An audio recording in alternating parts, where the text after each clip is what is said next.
as well. Over there if you want. Thank you for coming down.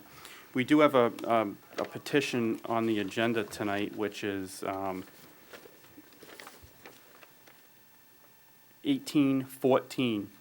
It's regarding the rate of ambulances, ambulance service. So I guess what we're looking for is, I guess you can start out, Chief, and start to give us a summary of how you bill for ambulance services and things like that, and then we can, I'm sure we'll start to generate some questions. Okay, first of all, I'd like to thank the councilors for having me down here on this topic, and to thank you very much for always supporting the ambulance and the fire department. As far as the petition goes, I'm in favor of coming down here periodically, whether it's yearly, to discuss ambulance rates. There's so much changing in the health industry that I think that if we don't stay up on it, then we either get behind and then it's too hard to make catch up. What I've done, I've put a little packet together. It'll take me just a few minutes to go through. I'll try to be brief. The first page is a letter that I sent last August. It was for recommendations. That's when we raised our ambulance rates, was last year around this time. And the petition was to raise it to Medicare plus 150%, which we did. What I was recommended at the time is all the revenue generated, that it went back into the service, was my recommendation, to staff the ambulance as much as we could, 7 days a week, 10-hour days if that was possible. And then I gave some concerns of why we need to do that. The way we staff the second ambulance is the downtown engine, which we have one, and the ladder, both have to be in quarters. And if we get a call for a second ambulance, then if those two are in quarters, then we can take one individual off each truck and handle the call. The problem we're having is during the weekday days and even weekends is we're out doing training, inspections. Our call volume has increased in the city during those times. We're not able to staff the second ambulance like we were, so we're relying more on using MedStar ambulance. And the other concern was MedStar is our backup. We have an agreement with them to be our backup and our ALS provider, but we have no agreement that they have any ambulances dedicated to the city of Leominster during the day or night. So what happens is if they're running short, we have no one to rely on. We have to reach out mutual aid to other towns. And Leominster is, we're getting busier and busier. It seems that, especially in the fall, the traffic in North Leominster gets horrendous. So it cuts our response times, makes them longer. And as you all know, we're all worried about our elderly. And we're getting reports from the United States Fire Administration is the fire departments be prepared for the future, the baby boomers, the elderly. It's like everything else in government is the elderly is going to really need us there. So that is one of the biggest users of our service. Second page is I sent an email to Rick from Comstar. He's the CEO. And last year I asked him how much money we could generate if we raised our rates. If you flip the page is his answer. Go through this briefly. He's recommending that we bundle our rates. Technically, that's just, we bill for the service, for the basic rate, and then we add for mileage, oxygen, some ALS equipment. What his recommendation is under Obamacare is they're not going to pay for the incidentals, that he's recommending that we bundle the rates. That's part of his first answer. And then at the bottom, you can see, is if we raise it from Medicare plus 150% to 200%, we could increase our revenue by 21%. It would be a 21% increase, which means we could make about $115,000 a year extra, 250, 225, 300%, 335. Last year, when we went from 45 to 150, we raised our revenue about $225 to $250,000 this year. The next page is just the worksheet of what the rates are. If you look at the top the top number, the left-hand column, $368, that's what a Medicare reimbursed rate is. So if we transport a patient Medicare, Mass Health, we'll only receive $368. 150% of that rate is $913, so if it's a private insurer, we could collect the $913.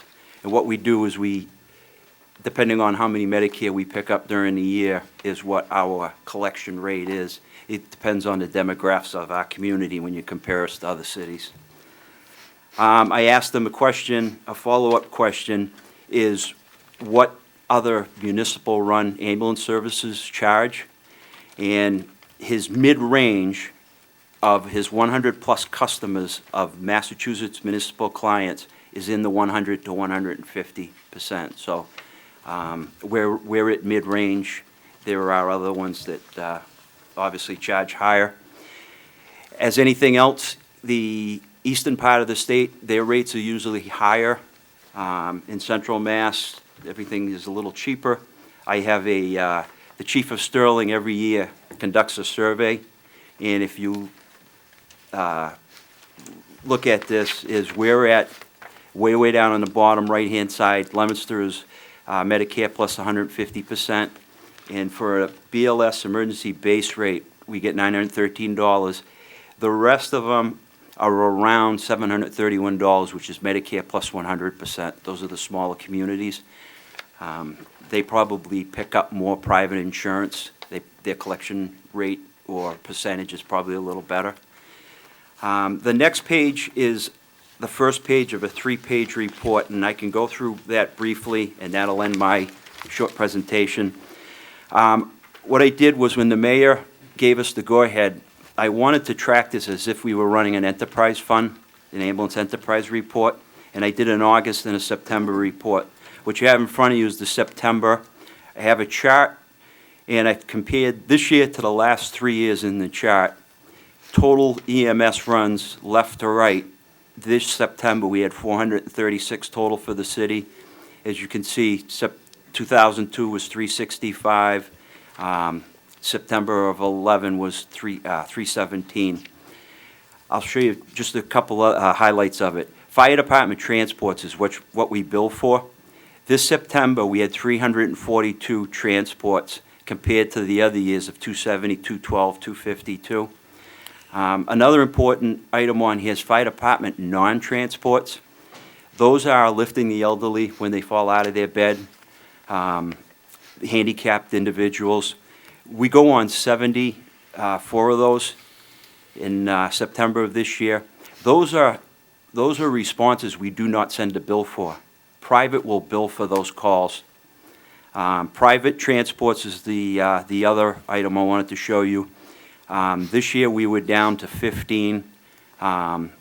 If you look to the right, last year was 17, but the years before were 47, 38. August, they were all in the 40 range. Reading below that was I wanted to figure out what we averaged per run. So I took the last 6 months of the FY 2013 year. Income generated was $750,000. The monthly average, they divided that by 6, was $125,000. We did 1,743 fire department transports for an average income of $430 per run. In September, the projected income is, if I took the 342 transports times our average, gives us $147,000 of projected income. The gross commitments is, if we bill every call at Medicare plus 150%, was we billed out in September $426,000. The net payment applied is the payment we receive from the billing company. It does not reflect just the September runs. Just the August runs. It is probably an accumulation of August, some July, and some June. So as you see, that's lower than our projected income. But that's the money that we're receiving on bills that were generated, some in July, some June, some might be May or April. September expenses was $132,643. The next page, you can review this after, and I want to hold up all the time, but the top one, Rescue 1 personnel, 59,000. That's what I took the 8 members on Rescue 1, and that's what an average monthly payment is for those 8 firefighters on Rescue 1. Below it is their overtime, and then the Rescue 2 overtime is what we're paying under the new system to cover the second ambulance. After that, it's expenses for fuel. I am putting away in this report $7,000 a month. That's so that we could buy a new ambulance every 3 years, and I'm estimating that at $250,000. This past ambulance we bought was $195,000, so I'm trying to, build in cushions. And then the other expenses, if you turn to the third page, is my chart above shows my gross commitments, my net payment applied, which is money actually collected, my projected incomes for the month of August and September, and then my expenses for those 2 months. So after running it for 2 months, as part of my expenses, paying the OPEB for the employees, the 8 employees, I'm in the black in August for $7,000, and I'm in the red in September for $4,000. So after 2 months, I have I'm in the black almost $3,800. If I don't include the OPEB, I'm in the black $11,000. I'm expecting to get my net payment applied in the next couple of months, because our runs have been good, to be on the high side, which means I expect to be running in the black. We run the ambulance, the second ambulance, 5 days a week, Monday through Friday, from 8 in the morning till 6 at night. From 8 in the morning till noon time, we keep it at headquarters so we can train the Rescue 1 personnel. At noontime, I put it in North Leominster, and they cover basically everything Route 2, I-190, north and east. And so far, as a fire chief, it's worked excellent. We have great coverage across the city. We've caught some fires where the additional manpower was fantastic for us. And one of the biggest reasons for this is to reduce the workload on the first ambulance, and we've done that during the daytime. We've had some busy Sundays and Saturdays, and when those guys, Rescue 1 is handling 90% of the calls on those days, they really taken a beating.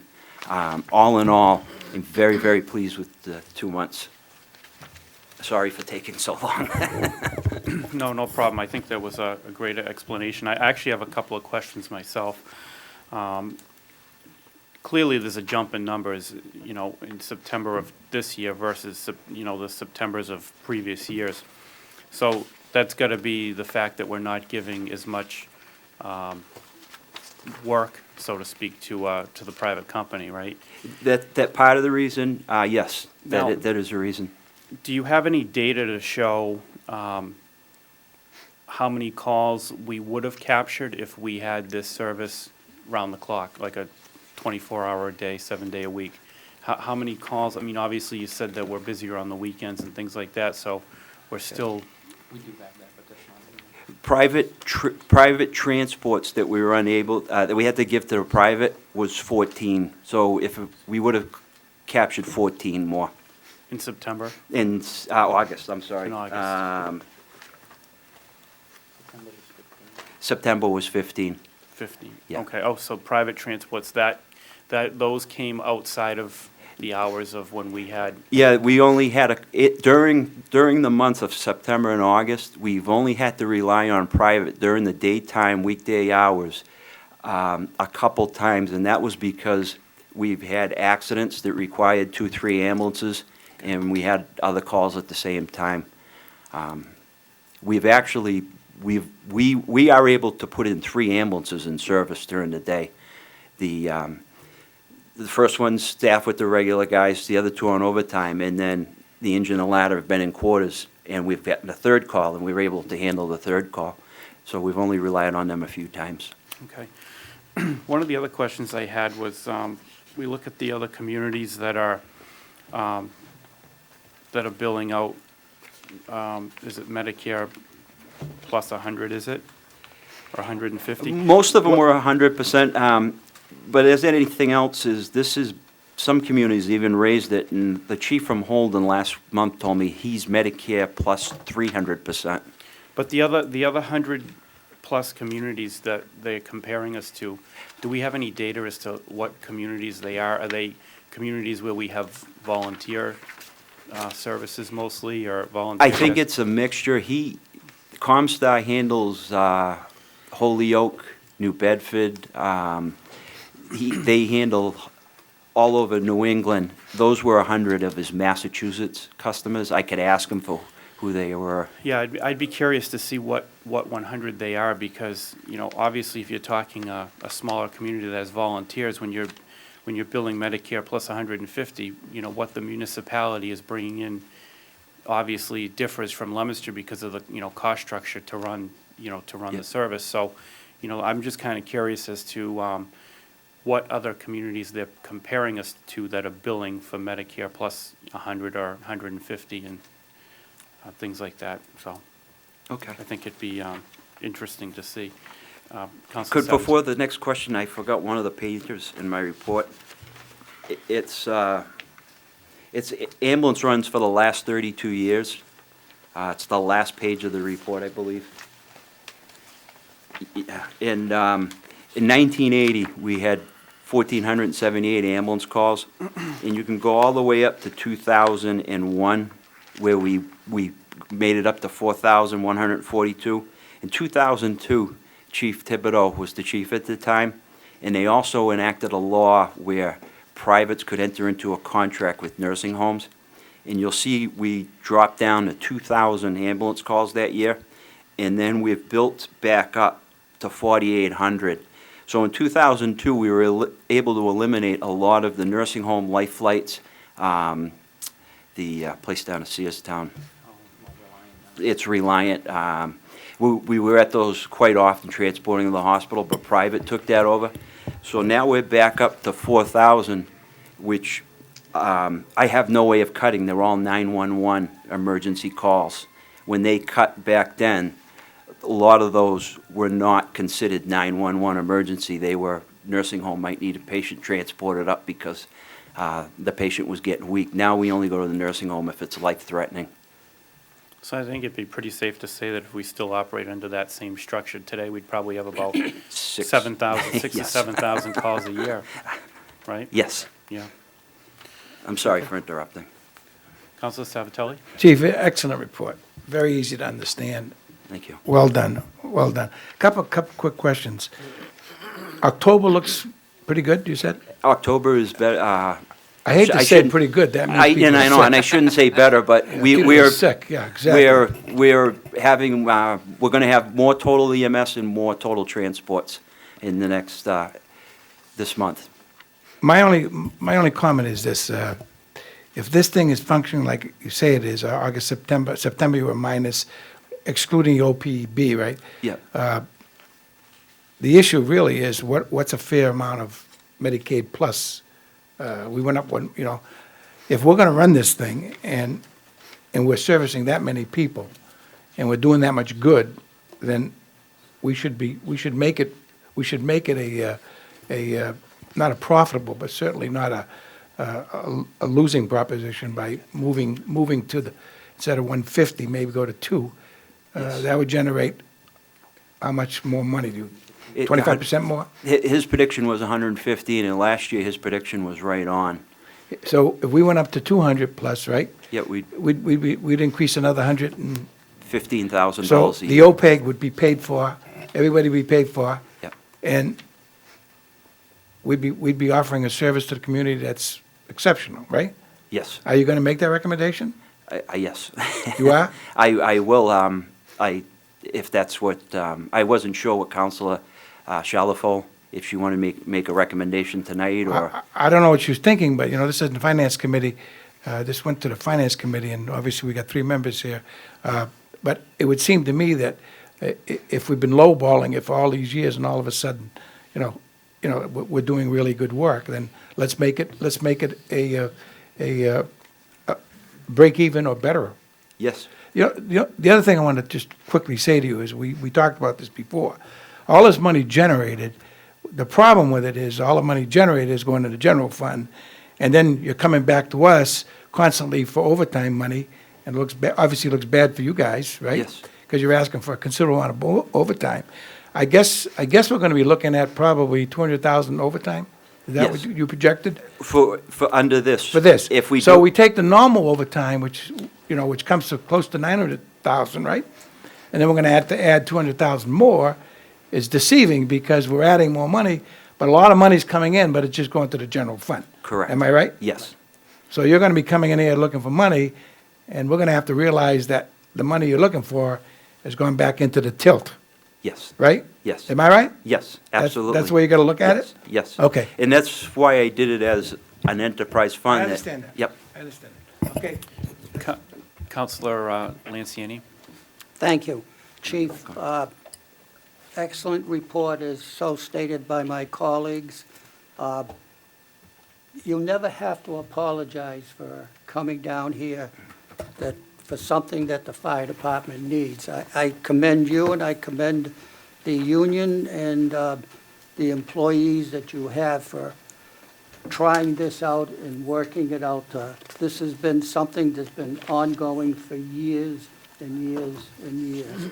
And I think it's time that we did take and get a recommendation from you and give it to the city council and let the city council go from there. Okay. Thank you. Yeah, thank you, Council.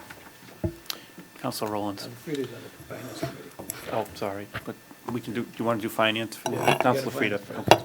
Okay. Just out of curiosity, Chief, a few years back, Chief Pierce came in, we talked about the ambulance back then, and there was, not concerned, but I had a constituent that had called me after that evening. What's the discretion now if someone can't afford the ambulance? Is it still up to you to make the decision for members of our community who really can't afford it, don't have the insurance? This city ordinance allows for me to abate ambulance bills. And how do those average out? About, Truthfully, I don't abate many during the year. Really? Yeah, I don't know if some people just are not, they get the bill and they pay it. But I really don't do a lot of them. We have a lot that are non-pay. The insurance might pay, but they might not pay their copay or whatever that the city writes off. And we've looked into that. Mr. LaPlante, he wanted to hire a separate company than our billing company. And talking to all the other chiefs says it's really not even worth going after because you really don't get anything. And I don't want the general public to know if they didn't pay their bill, but it's the fact of any business is I guess you have to write off a certain percentage. yeah, no, that's important, that people Yep. have that Yep. security of knowing that, we don't want anyone to be afraid to call the ambulance Yeah. because they know they can't pay for it, Yeah. so. And that's the one thing, when it's run by the fire department, the council can, Right. you control that. When it gets into the hands of the private, we have no control over what they're charging and what they're going after. Thank you. Okay, Counselor Rollins? Yes, thanks for coming down and giving us this information. First, the crux of it is the intent is to stay on top of the billing, because the difference between the leap from Medicare plus 45 to Medicare 150, just doing a little bit of math, is pretty substantial and basically puts you in the black versus the red. And we've talked about the second ambulance down here for years and years and years, and we kept getting the data that says, oh, no, it's not profitable, blah, so on, or not even break even. And so I think the petition, which I agree with, is we should just review this annually, especially with the dynamics of Obamacare and new health care reform that's going on. But I also think, and this goes back to what my position was a long time ago, I think it's a bigger question than just finance, right? And one of the conversations that goes back to one with Chief LeBlanc and Wayne brought it up. 3 men on a fire truck in North Leominster going to a call is just simply not adequate in some situations. And the flexibility of having an ambulance there with an additional 2 people to to address a call, can make a big difference. And Chief, I just want you mentioned when I had a conversation with you about the incident in Hamilton Street, which I think is important because we're above and beyond just talking about the finances. And I just wonder if you could share that with the public and with the council. Yes, in August, I believe it was August, we had a fire on Hamilton Street, noontime, right at the bridge, which is traffic congestion. And the second ambulance was staffed at North Leominster. I think the fire came in around 12:30. They pulled up to a duplex. The whole back of the building was heavily involved with fire.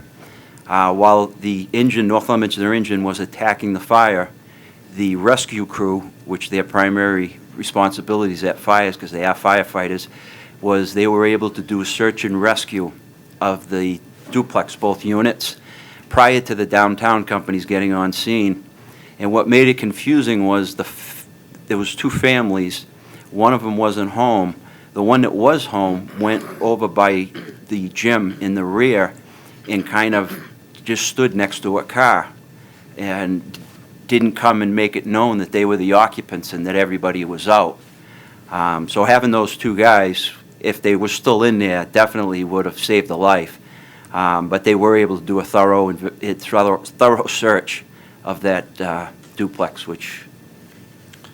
So I think that's important because, I believe, especially in North Leominster where there's Liberty Place, as one example, has a lot of elderly. It's at the extreme end of the city. You could rush hour traffic, getting an ambulance up there, or a fire truck that has to go up and service that area with 3 people on it, or an ambulance that has to come from downtown to fight through traffic is just, is not as good a service as I think we can provide. A couple of the points that I want to point out. One is that we've been talking a lot about, now we're actually sending ambulances to Worcester, which is directly to Worcester for things like heart attacks. So the point is, the primary ambulance is out of service, let's say, or on a call longer in some cases than it has been in the past. So that's another consideration in terms of what gets discussed. The other thing, and just looking at the numbers, the 4801 you did in 2012, that's 13 calls a day.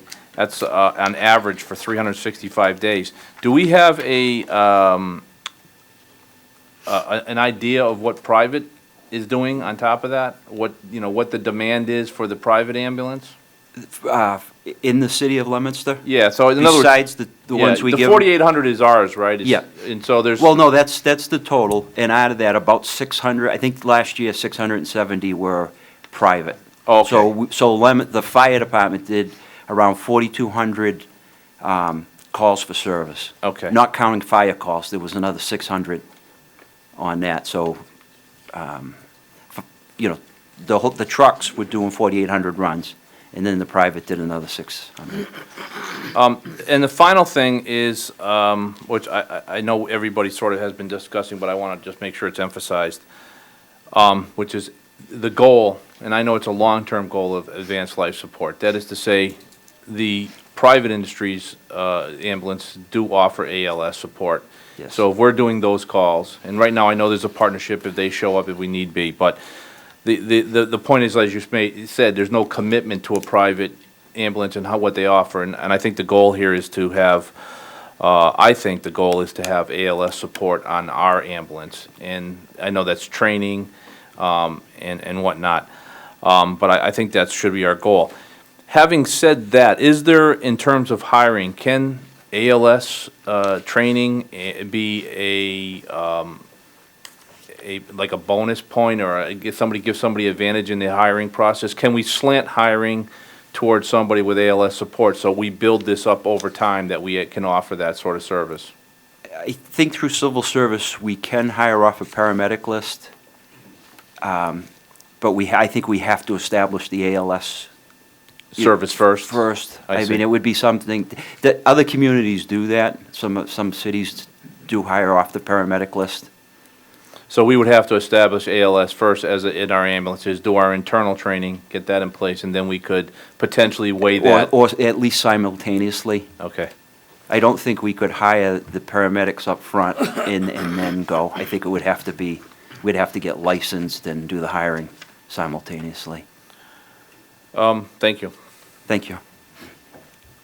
Council Nichol. First, I want to say that my son's in the fire department. Yes, so I know. that's, not to tell you, but just so that, people are gonna say, oh, he's, trying to get money for his son. I wish I could do it that way, because, other than occasional babysitting, that's it.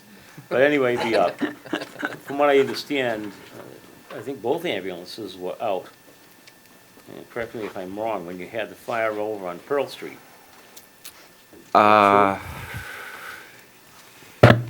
Yeah, I don't want to say yes and not be sure. Both ambulances were out when we had 65 Main Street.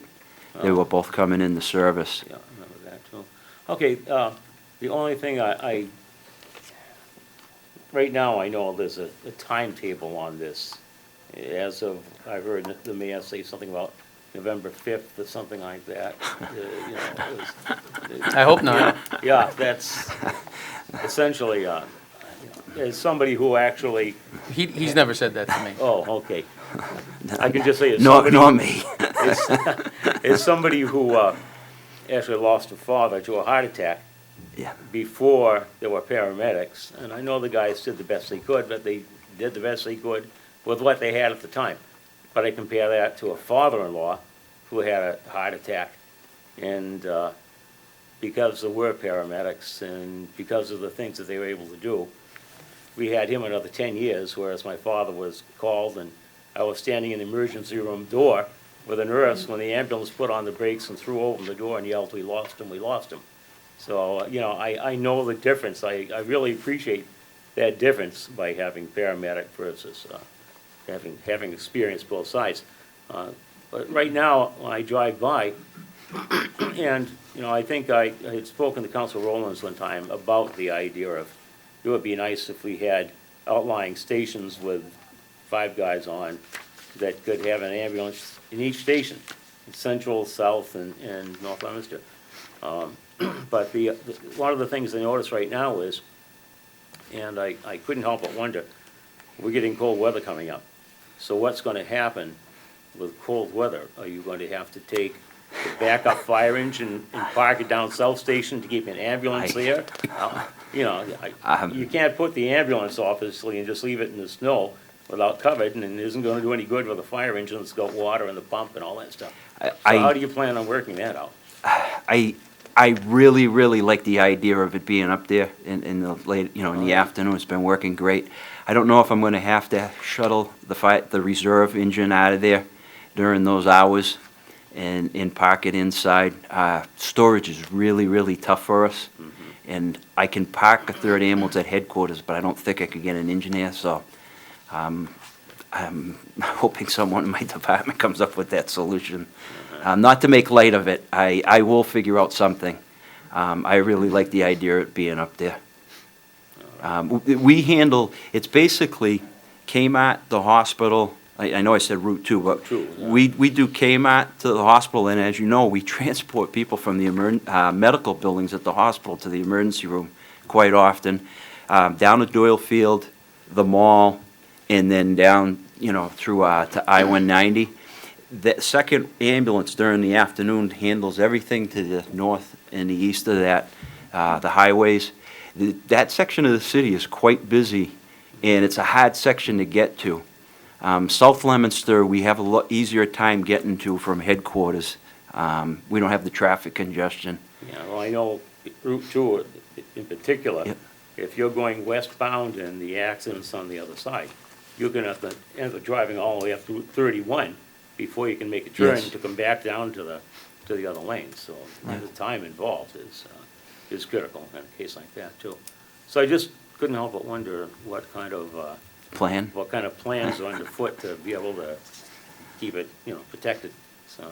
Yeah, I'm hoping I have another month, and if it continues to go good, I'm hoping that the service continues. The talk, too, is on overtime. I don't want it on overtime all the time. I would rather have a couple more bodies on the department, so instead of paying the overtime, we would hire them.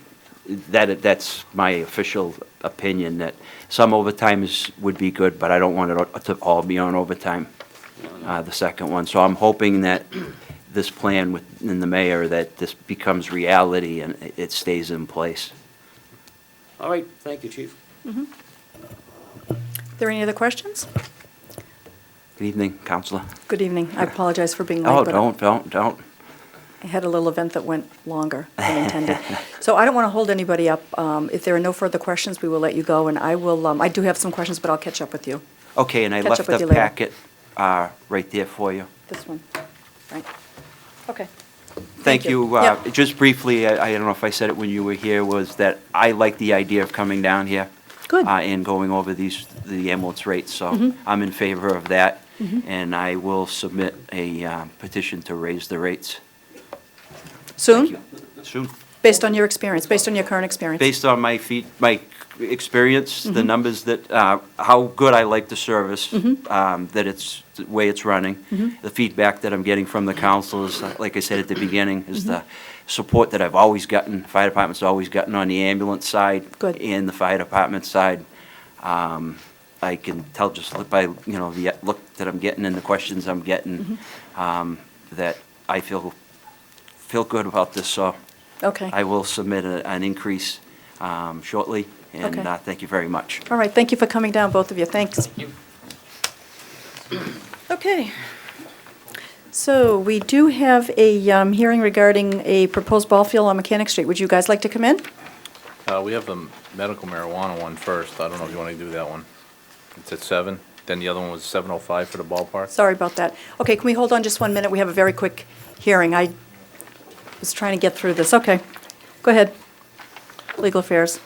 Okay, thank you, Madam President. This is a hearing before the City Council. It's scheduled for 7 p.m. It's continued from October 15th, 2013. It's relative to amending Chapter 2 of the revised ordinances entitled General Use Regulations by inserting the subsection 16.12 entitled Temporary Moratorium on Medical Marijuana Treatment Centers. This was formerly Legal Affairs Petition 714. And the reason for the hearing to be continued was we were waiting for a recommendation from the Planning Board, which we received, and I'll read that into the record. Dear Lynn, at a regular scheduled Planning Board meeting on October 15th, the Planning Board voted unanimously to recommend denial of the proposed moratorium on medical marijuana facilities by a 5-2 vote. The majority of the Planning Board was of the opinion that establishing a legitimate zone for marijuana facilities is the best option. Sincerely, Kate Griffin Brooks. So I don't think it was unanimous. I think there was a point there was 5-2, but there was a denial. Before opening up to the public to speak, I just want to check in with any members of the City Council. Have any comments or questions at this point? Seeing none, anyone in the audience that would like to speak regarding this ordinance change to the zoning ordinance, please come to the microphone, state your name and address, and address the council.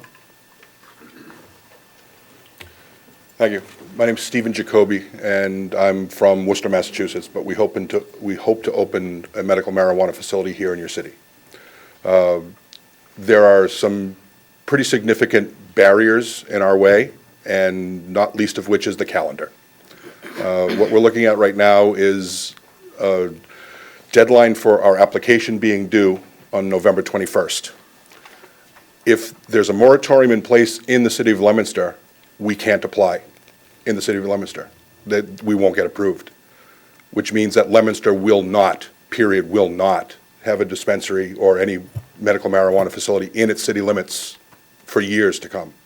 It will be against the law. There are clustering issues, there are other issues that will force us to go somewhere else where we don't want to be. We want to be in the city of Leominster because it just makes sense. It's the perfect location for all concerned. Some things that are going to benefit your city by us being here is that you'll know for certain, and I don't know if the chief's still here, you're not going to have people growing legally at home because we're allowed to do home deliveries. We're encouraged to do home deliveries in our local area. So we're not going to have fire hazards of people trying to grow in their closet. We're not going to have issues where children are going to have access to their parents' crop in their closet. It's just, there are other issues like that, but there are also economic issues. We're looking at supporting the city in pursuing an excise tax over and above the property taxes and the sales taxes and whatever else are imposed, we'll support you in pursuing an excise tax. We'll make charitable donations to, the chief needs whatever he needs. We'll support that type of thing. We have to be a nonprofit, so we're going to be donating the excess proceeds at the end of the year, and we want to recycle that back into the local community. So another very important thing, we're not just a bunch of hippies, we're not just a bunch of drug dealers coming into town trying to mess up your works here. We don't want to be downtown. We have an agreement with a property owner out on Mohawk Drive, the Crowleys, that they're agreeing that we can lease their space, and it's on the outskirts of town. We're not going to put a stress on your infrastructure downtown. It's easy access to the region without dragging people through your city. Another thing is the people that we have in place. We have a gentleman on our board who was sitting on the board of Fallon Clinic. He was the one that helped put the UMass Memorial Hospital up here in town. We have one of the two best-known dispensary operators in the country, Robert Jacob, who runs Spark in San Francisco, as our advisor. It's a flagship operation. No legal issues, nothing but support from the local city. And we have a registered nurse running the dispensary. We have a registered pharmacist. We have tax experts. We have true professionals running this entire operation. We're going to bring 50-plus jobs into town, jobs that are going to pay $35 and $50 an hour for something that would, be the equivalent of somebody working at CVS. Full benefits, full insurance, no copay, no deductible, true quality jobs. And if this moratorium's in place, it's not going to happen. I don't mean that it came out like an ultimatum. It's not meant to be. It's just a fact that the Department of Public Health is not going to approve our application if there's a moratorium in Leominster. So November 21st is the deadline for the application. They're not going to release the list of the winners until January 31st.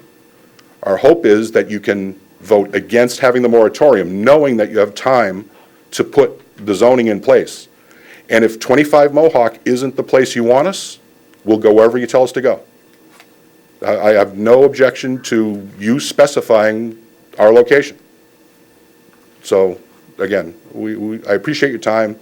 I hope I can answer any questions you might have, so, again, thank you. Thank you. There is another petition regarding the zoning, so we will be meeting in subcommittee, and we have been meeting in subcommittee, so maybe we can expand that conversation as part of the subcommittee meeting. Anyone, and as part of this hearing, anyone else would like to speak relative to this ordinance? Please come to the microphone, state your name and address. Can I say one more thing? Sure. We're the only applicant in town.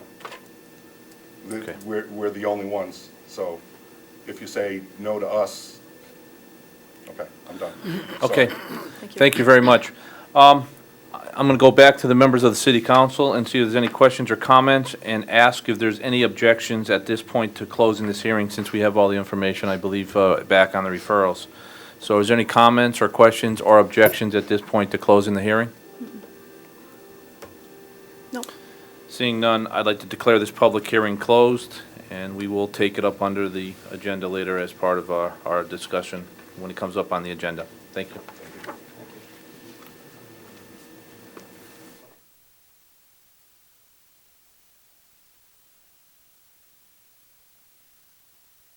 Here for the proposal on mechanic, join us.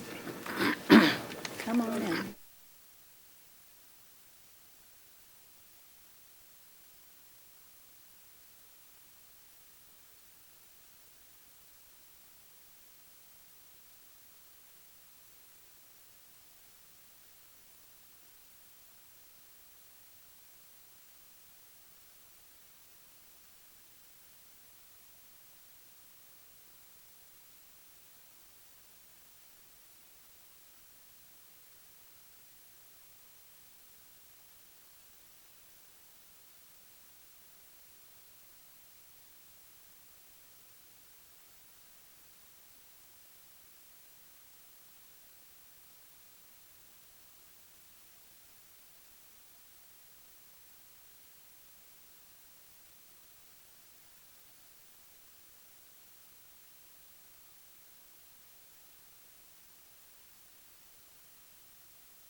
For the public record, if you could just identify yourselves, that would be great. Thank you. Brandon Smith. Dean Mazzarola. Rick Smith, is this working? No. No. This one that doesn't. I picked the one that doesn't work. Sounds- I think you'll be able to hear me. Is it on? I've never had a problem. No, that sounds like it's working too. You know, we will have to break at 7:30 to open our regular meeting. So we'll have to take a break at 7:30. We'll open our regular meeting, then we will recess, and then we can come right back to you. Okay. All right? Okay, the city has a very interesting proposal here, different than we've had in the past. We've had a number of semi-pro teams look at the facility. It's the former Leominster landfill at the Leominster connector behind Fidelity Bank, and then the road goes through the connector and into the old mechanic, as we call it. Proposal, a little bit different because in the past we've had, we try to bring in semi-professional teams versus this kind of a proposal. And the semi-pro teams, what we found over the years are that they rely heavily on sponsorships and concessions, and that the profit margins have really shrunk to the point where they need a lot of outside capital. And in a lot of cases across the country, communities have gone out to bond themselves to build these, these facilities. And the city wasn't, we were always hoping to find somebody that would come in and could be self-sustaining and self-funded to do a particular project like this. So when we met with Brandon, and we know the family's history with baseball here in the area, and they're, in case you didn't know it, Mr. Smith is a longtime educator here in the city of Leominster, wore a number of different hats. But Mayor, is your microphone on? Mine? How's that? Better. Okay. Better. Mhm. But in the past, he's always had a passion for baseball, and he's talked about a project like this for, I don't know, forever. So tonight we have this plan, and we'd like to have Brandon and Rick Smith share this with you, and because I think it is a kind of an interesting concept that's timely with exactly what's going on in the industry today. And I'm referring to yesterday because there was, I don't know if you caught it, but there was a very interesting film done on national news about these kinds of facilities and how active they are right now and how popular they are around the country. So it's fitting that we're here tonight talking about it. So. Okay, you know what, let's break here just so that we can open our meeting on time. So would all of you please join me in a salute to the flag? I pledge allegiance to the flag of the United States of America and to the republic for which it stands, one nation, under God, indivisible, with liberty and justice for all. And we will take a roll call of the City Council, beginning with Councilor Salvatelli. Councilor Lanciani. Present. Councilor Rowlands. Present. Councilor Nichol. Present. Councilor Cormier. Present. Councilor Dombrowski. Present. Councilor Frida. Present. And I will be recorded as present. Do we have a motion to adjourn? Motion to adjourn. All those in favor, please indicate in the usual manner. Okay.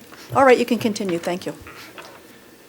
All right, good evening, and thank you for the opportunity to discuss our proposal to build a state-of-the-art baseball complex on the capped landfill at 510 Mechanic Street. As you can see from the renderings that were disposed by my son, done by Whitman and Bingham, there are 2 major league fields and 2 little league fields with a 50,000 square foot indoor training facility that'll run for 12 months a year. These fields will be field turf. They'll be used 8 or 9 months out of the year to host tournaments. Originally in our plan, year 1 and 2 was to saturate New England with about 8,500 to 10,000 visitors the first 2 years. 5th and 6th year, we should get about 40 to 45,000 visitors with an international program, which would put Leominster in the international limelight for amateur baseball. That's our plan, is to make this the epicenter of amateur baseball in the world. We have vast baseball experience. I've been in the game for 40 years. My son's been in the game professionally for two organizations, the Yankees and the Indians. We have international contacts. And as the mayor said, and I didn't know this, but this is the happening thing now, is to have a facility. Those of you that are familiar with what's happening in Lancaster with the soccer, we suspect our program by year 4 and 5 will equal or surpass that as far as attendance. So what it'll do for the city is bring an economic boom. These people will need a place to sleep, a place to eat, a place to shop, a place to recreate. With this facility, this location, the gateway to Leominster, I think, is a natural winner for us and for the city of Leominster. If you have any questions, we'll certainly take them. Yeah, I have the first question. I hate to plead ignorance, but how do you define amateur baseball? So this isn't semi-pro leagues, are these farm teams, are these collegiate teams? Now, what you're asking is what our clientele will be? Men and women, boys and girls from the age of 4 to 80 who play for no pay. They play for the love of the game and to develop their skills and maybe to go on to the next level. We have a number of activities designed to do that. Clinical, to teach the rudimentary skills, advanced levels, college prospects, players that want to get a scholarship to go to college, play baseball, or sign a professional contract. Do you want to talk more, Brandon, about your, kind of what your background is Yeah, and sort so- of the training aspect of this part, Right, what the rehab as well? what the indoor facility will house will be an indoor baseball diamond, which there's nothing in New England. There's not one of those anywhere. And my background is a strength and conditioning coach, and I work for 2 professional baseball teams, so my expertise is in developing athletes. This facility will be available to not just baseball players. Local, anybody can come in and work out if they want to. It's going to be a little different than a gym concept, which I'm sure you're all familiar with. It'll be a little bit different the way the training will work, but it'll be open to anybody, any sports. I plan to have I'm talking to 3 trainers now who'd like to come in and work. They operate in the Chelmsford, Westford area, and they have a huge following around here. And they've been looking for a place to open a business. And they would love to come in with all the people that we're going to bring in for baseball training. So with my background as in professional baseball, with my contacts throughout the world, really, we have contacts in Mexico, Japan, Australia. We truly believe we can make a dent in an international market with tournaments and run it for 12 months, even though there's not 12 months of baseball weather in New England. But with an indoor facility, we can still maintain a 12-month business. Part of what we've done in conjunction, right now, there are about 25,000 cars a day. That probably is exceeding or close to exceeding what comes through North Leominster on a daily basis. So it's truly become the gateway to the city. It's right there. It's the Interstate 190 and Route 2. And again, we think about 25,000 cars a day come through there, and about 10,000 head directly towards the center. Now, some of those peel off at Johnson Street, some of the other streets, but that's a lot of traffic coming through the city. But they will catch, for the most part, they'll catch that traffic before it even enters the city, and then be able to bring them into the facility. We've put in for a MassWorks grant in conjunction with this project, because you have to sort of put it in ahead of time. That would pay for some of the road work, the drainage, sidewalks, and some of the paving along the roadways to be constructed from through Mechanic Street over to Johnson Street. And again, that would pay for a lot of that construction work that needs to be done over there. We have gotten a Gateway Action Grant in the past, and we've listed this as a priority area at this particular point. But right now, we estimate that we're really trying to put a number on a couple of different occasions on how many people really come to the city from outsides for either sporting events, restaurants at night, movies, retail. And, you know, we're in, we think, probably the 175 to 200,000 people that are coming into the area. That doesn't really count the people that go to the Lancaster Youth Soccer League right now. And for the most part, most of the amenities that the soccer folks need. And just so you know, they're building more fields. You can't see them from the street, but they're building more fields behind those fields.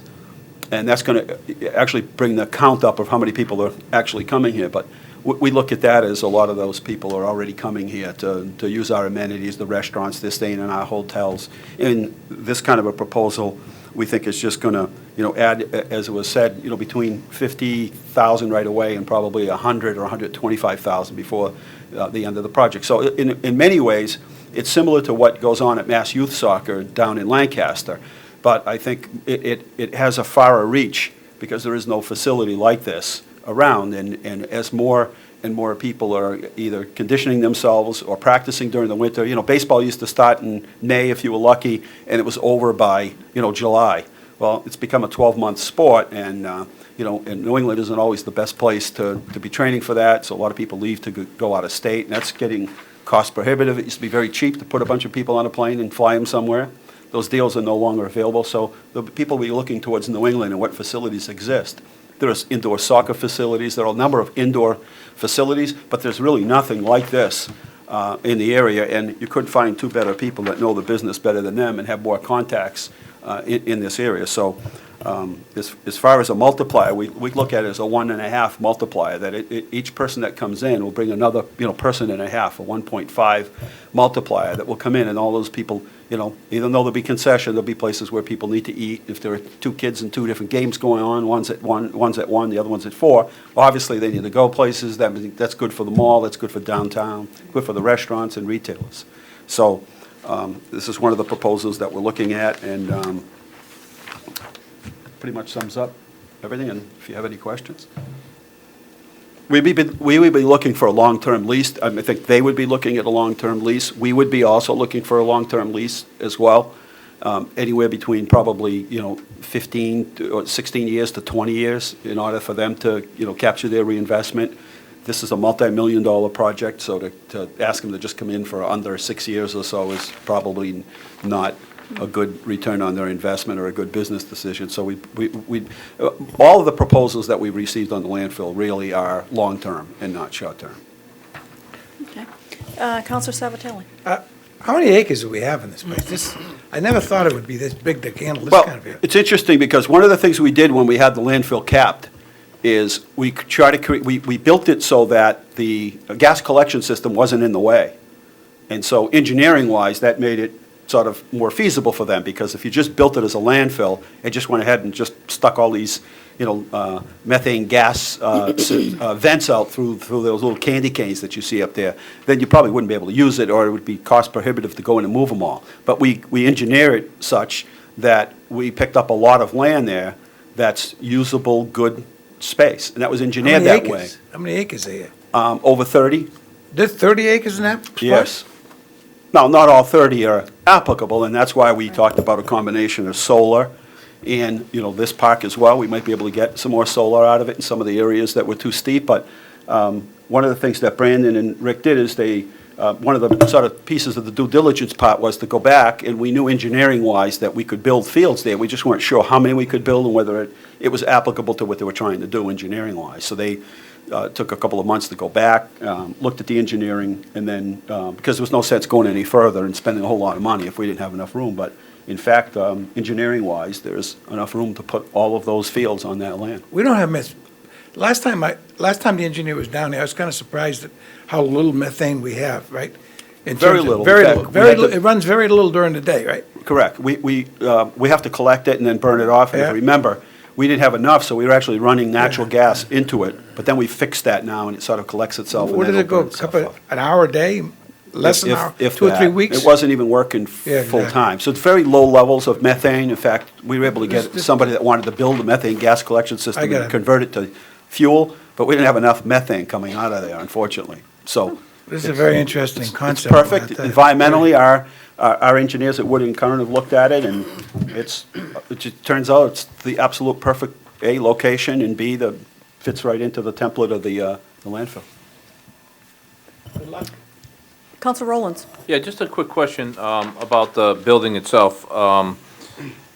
Is it, what kind of structure is that? In other words, are there concerns with the building on top of a landfill for that building? Are there concerns with the construction, or is it one of those, domes, or how's it? It won't be a dome, like a bubble dome. Yeah. It'll be a steel building, and we've spoken with architects and the engineers, and we've built that into our direct cost of what are they gonna find? How far down do we have to go to find virgin ground?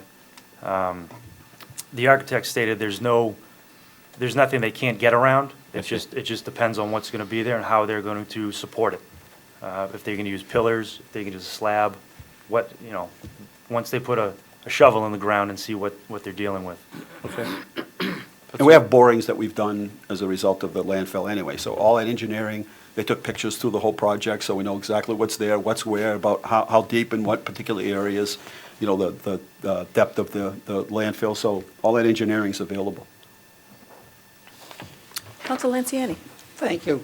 As I'm looking at this, we're going to have access from Mechanic Street, and we're also going to have access from the connector, from top and bottom. Yeah, the Mechanic Street will be more of an emergency Yep. egress. The main entrance will be from the connector. Yeah, we wanted to keep that Mechanic Street pretty free. That's just a, fire service, ambulance, anything else, emergency exit.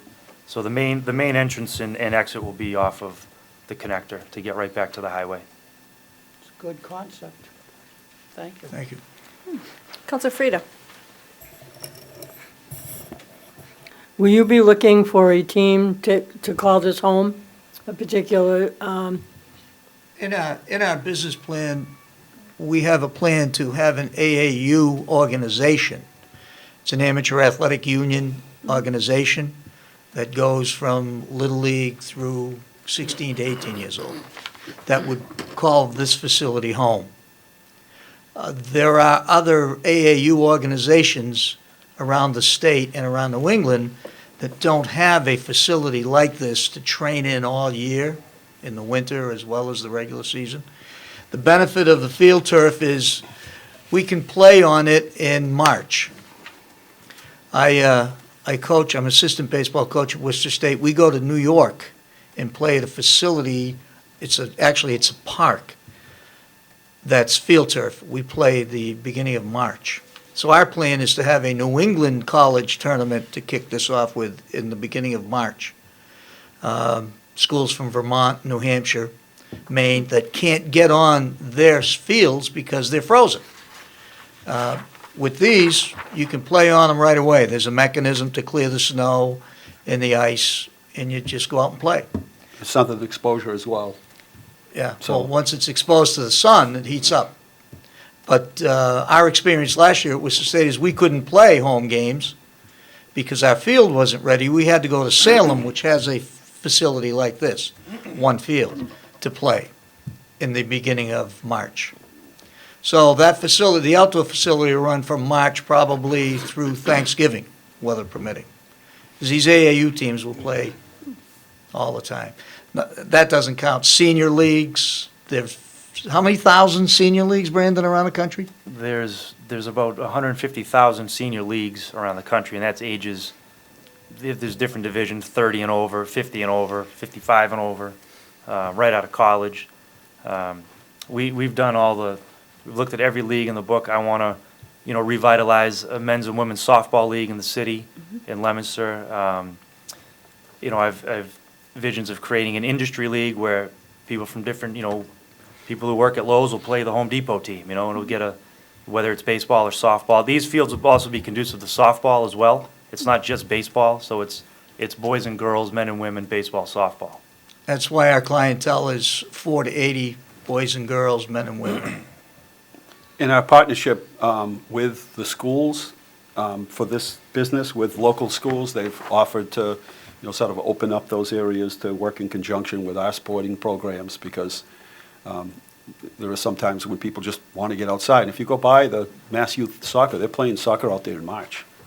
And it's same sort of facility and same southern sun exposure, and so. so this would be more on, to understand, it'd be more of a scheduling issue. you'd be scheduling teams and games. It Tournaments. wouldn't be, That's correct. it wouldn't be similar to what's going on at Doyle Field now. It would be more of an open area for rental, for Yes. leasing to do Yeah, particular so games. one team could have a practice on one field while two others are playing a game on another field, and it just could go like that all day long. Sort of Which like the really biggest- does open the difference in your clientele and, Yes. and the people that follow it. Think of the Milex hockey rink off of High Street. That, they run a lot of regular scheduled programs, but then they run a lot of tournaments. And a lot of times, those teams will leave here and go to Montreal or New York, Buffalo. They'll travel the whole country with those street hockey teams, and they're going to tournaments. Those are tournaments that are set up that might have 50 to 100, depending on the facilities, might have 50 to 100 different teams playing that weekend.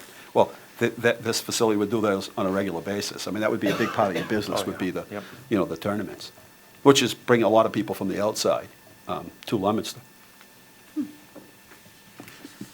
Anybody, Councilor Dabrowski? Yeah, it's a very interesting concept. If I could ask you, do you have, what's the next step? And then do you have, is there any type of timeline that you're contemplating at this point with this concept? Well, the next step would be to discuss the land and the length of a lease, the structure of the lease. We have some independent investors who are just waiting on where we go next. We've had, it just depends on what the city council thinks, do you want this to come to town? Then we can move from there. We polish everything up and work out an arrangement, and then we get our architects on board, and once they finish the final touches, we can, put a shovel in the ground. What we'd like to do is get the consent of the blessing of this humble body to support us in some sort of letter that we could put in our pro forma that goes to investors. A few are local investors. There are other investors that are not in the area that are very interested in doing something like this. So we're going to move ahead with, it's like two things moving at once. We're moving ahead, raising the capital, and we also need the support of the city council and the community to do this. Picture this facility as the gateway to Leominster. I think once we get rolling with international play, there'll be people from Japan, Korea, Dominican Republic, Mexico, coming to Leominster to participate in amateur baseball. That's our dream. What's your construction timeline? About 18 months. Is it? Yeah, it can go in two phases, because we can do the building first and start indoor operations while the outside is being constructed. We'd like to capture as much of the baseball season as possible outside, but it just depends on the timeline, when things get okayed, if things get okayed, and our investors. Great. Further questions? Councilor Frida? This would be local management though, right? You two Yep. would be overseeing, or at least Absolutely. in your spare time, Rick? I mean, That's all I have now, Councilor Fraser. No, Can I buy some time? I looking wanted to for a get your little. old clothes. That's true. One of the things that we have to look at, and the reason that they're here is to, obviously, to promote the project and to share a little bit about it, but we have received another proposal for the landfill, and that is to put solar, to make it a solar farm, basically. And so that, they would build a 4.5 megawatt solar power plant at Sun Edison, and that's their proposal. And so that proposal would give back, to the city. They would lease the land for $113,000 a year, and then through our purchasing of the same sort of way that we did it before, in our purchase of the solar power and the conversion, we would benefit a savings around $200,000 a year. Now, obviously, they're not going to be able to do that. That's just, they have construction costs. Their payback period is going to be probably, for their investors, shorter than a solar park for somebody's return on their investment. So theirs is more long-term. There's no multiplier in a solar project, and that's why we sort of look at as the pros and cons of each of the proposals, And the benefit of this kind of a project, proposal is, obviously, it's got a multiplier to it. It brings revenue into the city. It brings people into the city. And so all of those are pretty obvious, and, you know, the benefits of this kind of a project. You just build a solar park, and it does raise revenue. It does bring in money to the city. We haven't begun yet, because they don't know the true construction cost yet. We haven't begun to talk about the cost of what it might cost to actually, you know, lease them that property. And what more likely would happen in a lease negotiation like this is that the leasing of the landfill at the very beginning would be fairly low, and then we'd try to arrange something where we get a lease payment, and then maybe, you know, the potential of a certain portion of the profit of a facility. So if their profit is good, we make money, we share in that revenue, but then we're always guaranteed a particular lease payment, you know, to the city. So while it may not seem like a windfall at the very beginning of the project, long-term it has probably more benefits to it than, say, a solar park. But those are the two proposals that we have at this particular point, and what we're trying to do now is, once we're a little more firm on, and I asked them not to spend, I was really, I think, firm about not spending any more money until we knew exactly which direction we were going to go. But one of the things that we're going to look at is meeting with Sun Edison to see if we can't still pick up enough solar in there to make it interesting for them. So there are parts of this land that they're not going to be able to use, whether they're slopes on those particular pieces of land, around detention or retention areas, that we think that they might be able to set up solar. So we might not get $100,000 a year back, maybe we get $50,000 a year back. So there are a number of those things that we're trying to work in together so that both, you know, can sort of coexist, because they're two good projects. Again, looking at it from the surface, it looks long-term like this is a better project if it fits in with their, you know, if they can in fact get the capital and move forward with it. There's no question in my mind it'll work, because we've looked at the fact that there is almost nothing around like this. And if there is, it's on a very small scale, and usually at a college level location, and nothing really private. And as I was saying last night, I was referring to was that the training for parents whose children want to advance in sports right now are paying between $30,000 and $80,000 a year, and some of these kids are getting sent to schools in Florida where they're doing their academics plus, you know, training for their particular, you know, conditioning for certain sports, all in hopes of getting into a good college to maybe get a scholarship, or some looking to do either semi-pro where they get paid, or professional, you know, sports. And so that's a kind of tailors exactly in with their business model.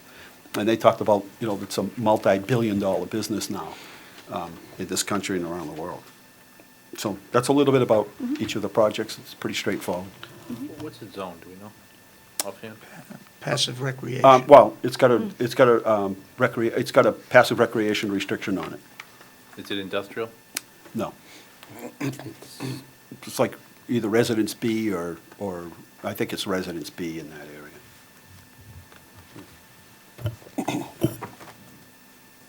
Are there any further questions? Oh, Counselor Dabrowski. What'd you guys think of that interference call in Camp 3? I Bad. think it was a very good interpretation of the rule. Yeah. Hard way to lose a game, though. But if they trained at this facility, there wouldn't have been a question about it, because they would have. Well, both would have been right. Middlebrooks would have known to get out of his way, and the thing is, the guy that was running's injured. He's not very fast. Right. And I think he took advantage of Middlebrooks lane in front of him Right. and tripped over him. I think the legs up was a little bit of a clue. That was the second, that's right, you're right. You pay attention. Don't, take it easy over there, take it easy. Counselor Nichol. Yes. As I'm looking at the concept here, how many spaces are you looking at? Is it going to meet zoning regulations for this, or do you think you'll have to have more? Well, we have a local attorney, you brought that up when we have a local contractor who's at 12 Main Street in Leominster, and Whitman and Bingham, local engineers. We're all local people on this project. I would guess when our attorney looks into the zoning and whatever else permits are necessary for this, Site plan. you know, he'll let us know. But they did, as the mayor mentioned, they have soil samples. They did all of that for the minor league park, right, man? Yep.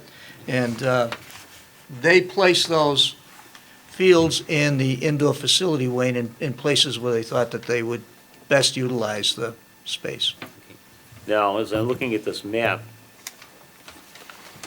I'll do it this way so others can see. I notice it looks like you've got parking lot, and they're spaced out, but then I see spaces beyond the existing area of the parking lot. Is that like an agreement you have with the bank, or is that That's- what you plan on, you know, putting That's in this actually not part of our project. Right, there's another that's a different proposed project. apartment building project that are up here, and then on the other side, another That's the proposed Kelly's project. property, isn't it? So this project here is over near where Sir Kelly lives originally. Correct. Correct. And there's a space between the bank and the landfill. Yeah, I remember at the time them saying they had space for Yeah. additional stuff. And I would probably guess that whoever owns the property would want to build a hotel or a restaurant on it, I would think, I don't know. Now, the only other thing is, I look at, obviously, American Little League, you're talking about a nonprofit Little League.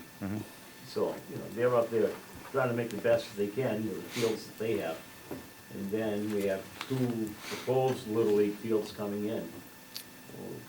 It's gonna put a lot of pressure on a nonprofit.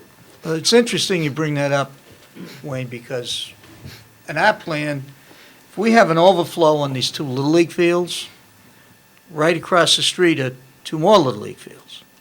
Yeah. So we would certainly be a charitable partner to that Little League in leasing their fields so that we can draw more teams on that level. Our demographics show, and you may not believe this, but what is it, Brandon, the 8 to 10-year-olds travel the most.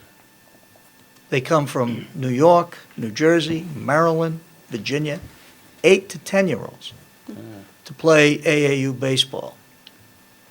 Now, in our original two-year plan, we're only accommodating 12 teams per tournament. There was a tournament in Worcester that had 75 teams and no facility like this. They had to travel throughout the city of Worcester, and anybody who's been in the city of Worcester knows you can't get from here to there in Worcester. So it's very difficult. With this facility, Little League's across the street, Babe Ruth League's down the street. So when we get the overflow, which we're planning on, we plan on those people being partners with us, and we'll pay them certainly a charitable fee for their fields. Now, the other thing is, turn this so people can hear me, in your indoor facility, is it going to be, because I remember being in an indoor facility that really didn't have any kind of it had a small indoor field, and I can't remember exactly where it was. I remember going there evenings with my son when he was getting ready to start the Little League season. They would go down there and play, and they had restaurants and they had other things inside. Are you going to be having like food court areas and things like that in the inside? Yes. Inside, we'll have a viewing area for parents who are dropping off at practice or picking up. I work with several high officials from Microsoft who want to put in an Xbox game room where they can play. They can only play the baseball game. Where kids can wait. If there's a younger sibling waiting for an older sibling, they can plug in and play right there. There'll be concessions in a viewing area for parents. It sounds a lot like what I used to go to with my son, only that was small. The field wasn't even close to being the size of Yeah, no, this even is a normal this Little is League desirable. field. Most of those places are built into existing structures, and they have to work within those confines. This, we can design it from the ground up and make it, we have the flow worked out, we have the square footage worked out. The architect has told us where we're gonna put a janitor's closet, where we're gonna have office space, how we're gonna do everything, right down to the square foot. That's 50,000 square feet, that's huge. Yeah. It's almost the size of a Yeah. Little League field. It's big. Actually, you can play, in the wintertime, Little League teams can play competitively in there if we just drop down a couple of nets, which is in our plan. All right. Okay, well, I was excited about the plan years ago when it came to us. I can't remember, it was Andy Taylor, I believe, Andy was working on it. He used to be our assistant planning director, and I remember he was working with a team. And in fact, I think at the time, Renteria might have even been involved in some of the original plans. But Anyway, it looked exciting at the time, and, when you told me what your plans were, I looked forward to seeing, something finally come of it after the other plants went down the tube. But I have to admit, though, now I see, and suddenly I'm thinking of Little League and wondering, what's gonna happen to them, but, Well, it's a I'll good talk to thing. their officials, Yeah, it's a too, good and see how thing they because feel. their claim is they don't have enough money to keep I mean, it's a struggle to constantly raise money to, get kids out there and can them Oh, yeah. and maintain the fields. Been through it, With I've the- had kids who played there, but it's Right. even gonna be more of a struggle if they've got competition. No, the- Just the Well, one this benefit- won't, Beyond this the won't be street down the road. competition. Yeah, but one benefit of having all turf, and even where the dirt is, you'll see, there will be no dirt. It's gonna be turf that's just brown. When you drive by, you'll think it's dirt. It looks just like dirt, but it's all turf. So when the local Little Leagues can't get outside because their field is all covered in mud, or there's still snow on it, they'll be able to come to our places and practice while their facilities are being rehabbed by the season. And then when we have overflow traffic on the Little League fields, we can, like Rick said, pay a lease or work out an agreement where we can help each other. All right, thank you, gentlemen. Yep, you're welcome. So in terms of the land having a passive recreation restriction, that was because of the grant money that was put into that, is that right? Right, we applied for and got $250,000 to help cap the landfill. Right, so So- how will we, This is passive recreation. that huge baseball facility is passive recreation? Okay. Counselor Rowlands? I just note, I think all this is workable. I just noticed that, I was just quickly looking at zoning to see what the flexibility there is. I think indoor recreation is, if it's Residence B, is currently not allowed, so that's something that, if it was to move forward, and I'm not sure which trumps in terms of the passive recreation, which would have trump, but that would be something we would have to look at the zoning. And zoning, without any discussion, takes a couple of months, because you have to have hearings here or hearings upstairs, you have to schedule those, so that's a lengthy process, so, just as a heads up. Well, we can look that- at the GIS to look at what, the overlay to see what the zoning is, because it might change, it's such a big piece of land, it might change depending on where it is, because I think Peter Kelly's is Residence C. Yeah, so the outdoor recreation looks to be allowed in all zoning districts in the city. Indoor would be the Right. building. That would be probably the sort of the question that would have to be answered if Right. you had a couple months turnover to sort of look at that. And then Fidelity is commercial, so it may be a couple of different zonings. I don't know where that particular, where this indoor facility lands. It could be anywhere, so, yeah, we might have to change the zoning on that. But all in all, I feel pretty enthusiastic about this, and we spent a lot of time on that, bringing a semi-pro team to Leominster, but all of the models, and as you look around now, they're just not been sustainable. They really rely on a whole lot of corporate sponsorships. They rely on the concessions. They have negotiated deals where, around the country, where cities have taken a piece of, brownfields and spent the money to bond it. This isn't like that at all. This generates revenue. And it's not based on whether or not somebody, how many people come to watch. It says, does it help if people come to watch? Yeah, that helps with the concessions, but it's not a make or break, whereas when you're trying to fill a stadium of 5,000 people, you don't have 100 people that might show up at a particular baseball game. That has a major effect. Or sponsorships, if you drop it and you can't get enough sponsorships, that was responsible for more than half of of what goes on in some of these. This is a completely different business model, and it works much better now. And, I think there are some, potentials for semi-pro in these facilities, but a lot of it will be in training and conditioning and rehab. Counselor Frida? Yeah, just one last question. Would you consider, if it's economically feasible, for one of the proposed Little League fields, a miracle field? Oh, yeah, For the absolutely. disability? I actually have contact with somebody at the Miracle League. Yeah, I Yeah, have and all the information on that. Yep. I'm involved in the Rotary Club, and for many Yeah. years, a lot of the Rotary clubs throughout the country were sponsoring Miracle Leagues, and it's just Yeah. a And with the- great and with the program. access that And I this think is- we have enough children here that could really benefit from it. I want to work with the Miracle League, and I want to work with, it's called RBI, it's run by Major League Baseball. It stands for Revitalizing Baseball in the Inner City, and they do a nice program that would work well at a facility like this. But yeah, the Miracle League is on my that is on I my have all that calendar. information, I'll be happy to give it to you. Oh, thank you very much. Keep in mind, with this kind of a proposal here, and that's not talking ski areas or anything, we're talking soccer and all the things that exist. With this, you're talking anywhere from, 175 to 225,000 people that will draw in from the outside to come, to the community, that will go to the restaurants, will visit the stores and visit the community. So, again, it has a huge impact on local economy. Well, great. Thank you very much. Did I cut anybody off? Anybody have any other questions? Okay, all righty. Thank you very much for coming down. Looks like Thank a you. very Thank you. interesting Thank you. proposal. Thank you for having Thank us. you. Okay, so let's do the public forum. Those Sorry, came out Lynn. good.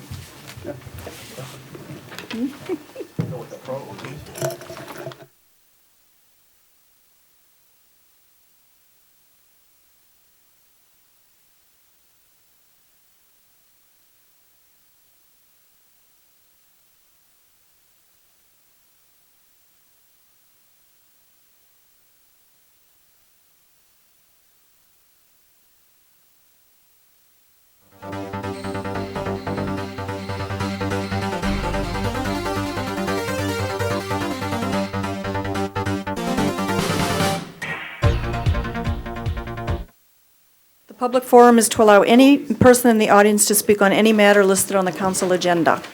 The members of the city council will not be answering questions, but will be listening to the opinions expressed by the speaker. Please limit your comments to 2 minutes or less. We did have Stephen Jacoby sign up. Is he still here? I don't think so. He spoke already? Okay. All right. Is there anybody else in the audience who would like to speak at the public forum? Is there anybody in the audience who would like to speak at the public forum? For a third and final time, is there anyone who'd like to speak? Okay, seeing that there isn't, we will declare the public forum closed. All right. President, I don't know if you noticed, I think we have at least 2 of the emergency management groups here for their interviews, too. Okay, well, Have that scheduled. oh gosh, yes, let's bring them in. Yep, emergency management appointees, if you'd like to join us. Hold on, maybe that, emergency. Donna, With a list John. here. Donna Watkins, John Cunningham. Okay, we have Donna Watkins here. No? John Griffin, Tan Pham. Tan is here, and Good. Din Long. Excellent. Tan, why don't you come on in here? Don't be nervous, we don't fight. I've had all my shots anyway, so. Tan, you're for emergency management, correct? Was it right here? Oh, thank you. Oh, I love it. No, I'm glad to have it because it really.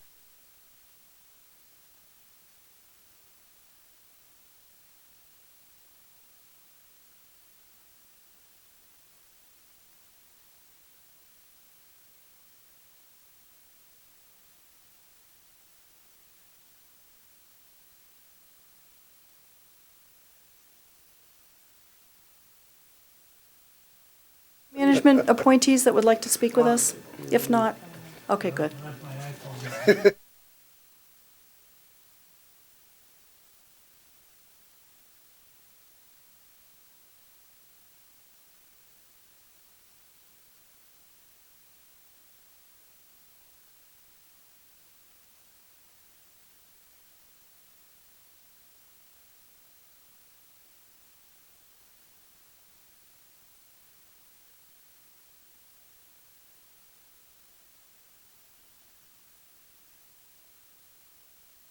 President, this is Din Long, correct? Am I saying it correctly?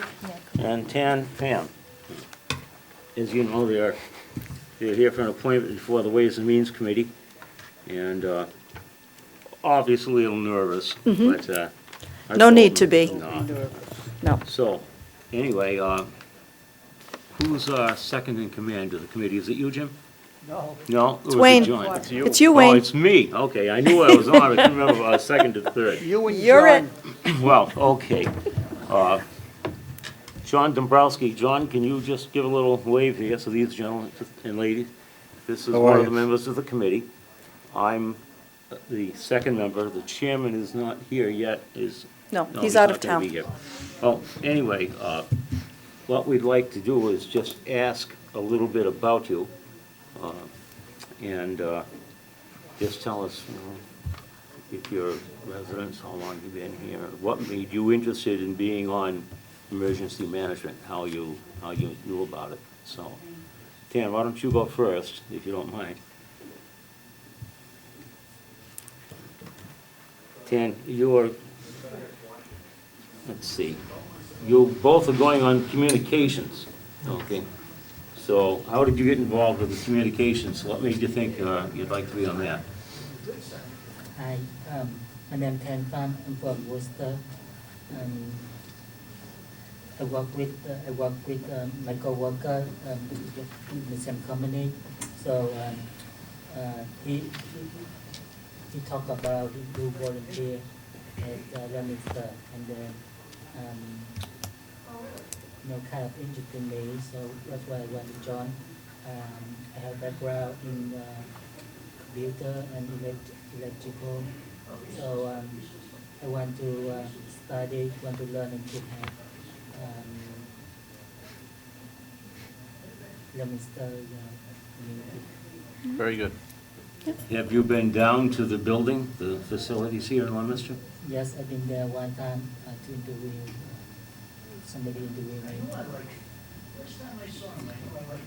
Do you have any, what kind of experience do you have in communications, and have you been involved with any other organizations like emergency management? Or is this the first? Not yet. This is the first time.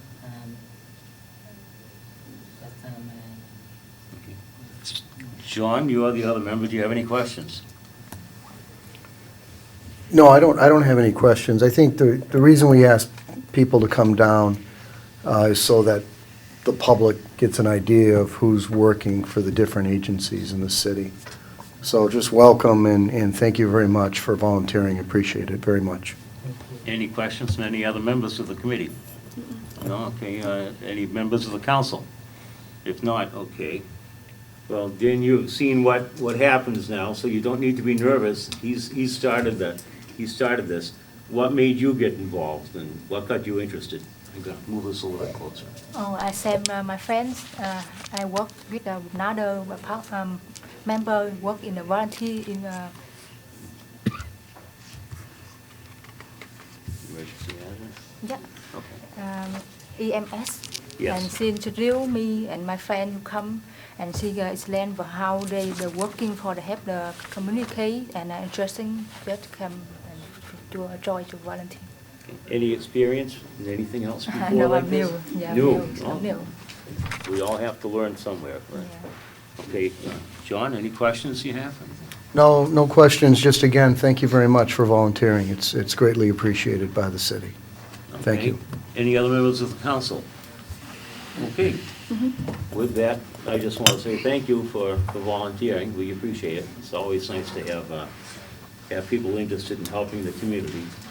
We appreciate it. So, if, Madam President, can we put them on the beginning of the agenda? So we can vote? Absolutely, we will move up the appointments, certainly. We'll move this in, so we'll vote on you, and then you can leave. Okay. Well, thank you. both. Thank you very much for coming down. Thank you.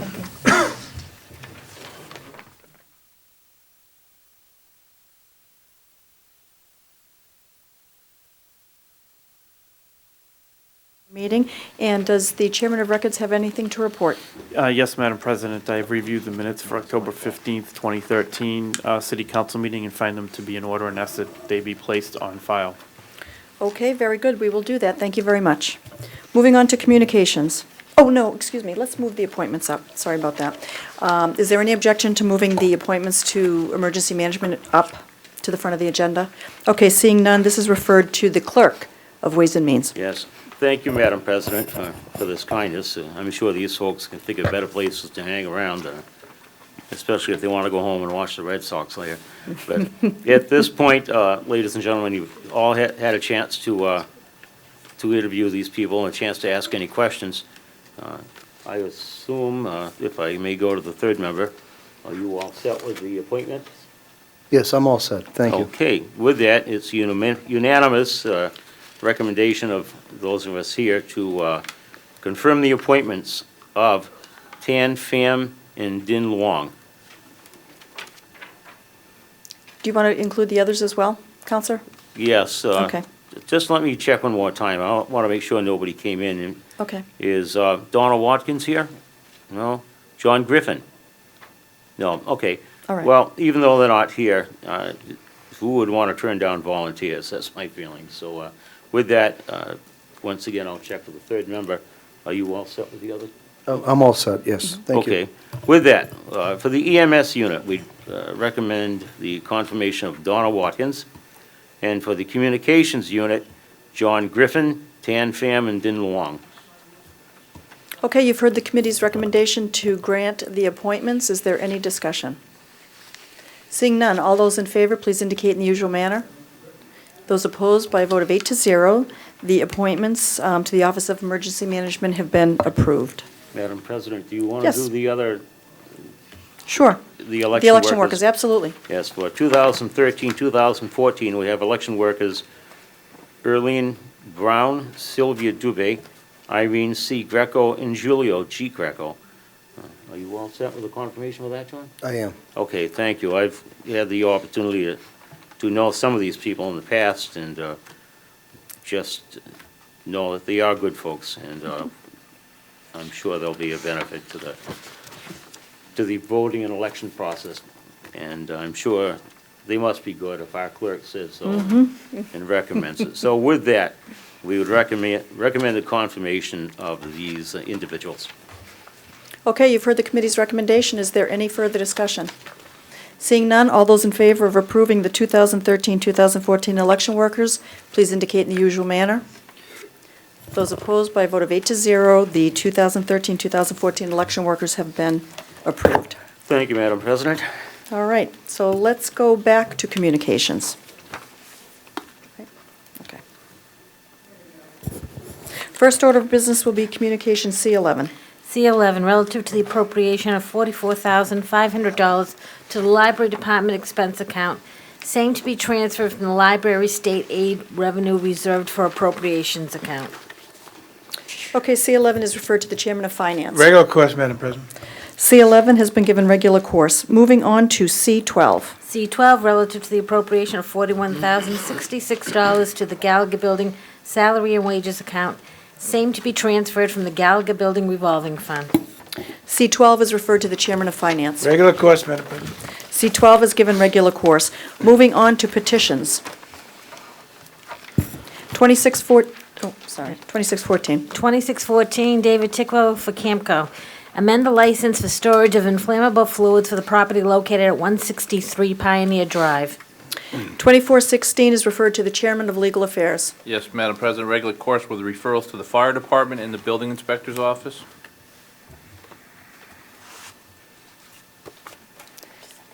Right, and we also have to set a hearing date. Oh, I'm sorry, it's to establish a hearing date on November 12th at 2013 at 7 PM. Okay?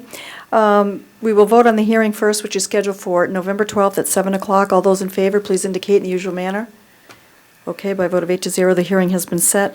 And then 2416 has been given regular course with referrals to the fire department and the building inspector. Moving on to 2714. 2714, David R. Cormier, placed 20-mile-per-hour speed limit signs on Beth Avenue, Debbie Drive, Barry Lane, and Jay Avenue. 27-14 is referred to the Chairman of Legal Affairs. Again, regular course, Madam President, with referrals to the police department. 27-14 has been given regular course with referrals to the police department. Moving on to petition 2814. 28-14, Michael J. Iannacone requests a speed bump to be placed on Howard Street. Petition 2814 is referred to the Chairman of Public Safety. Yes, Madam President, regular course and referred to the police department. 2814 has been given regular course with Madam- referrals. Madam Excuse. President? Yes. Sorry to interrupt. Can we send this off, if you don't mind, Mr. Chairman, to the DPW? Because I've noticed in town we have 3 or 4 different types of traffic calming things.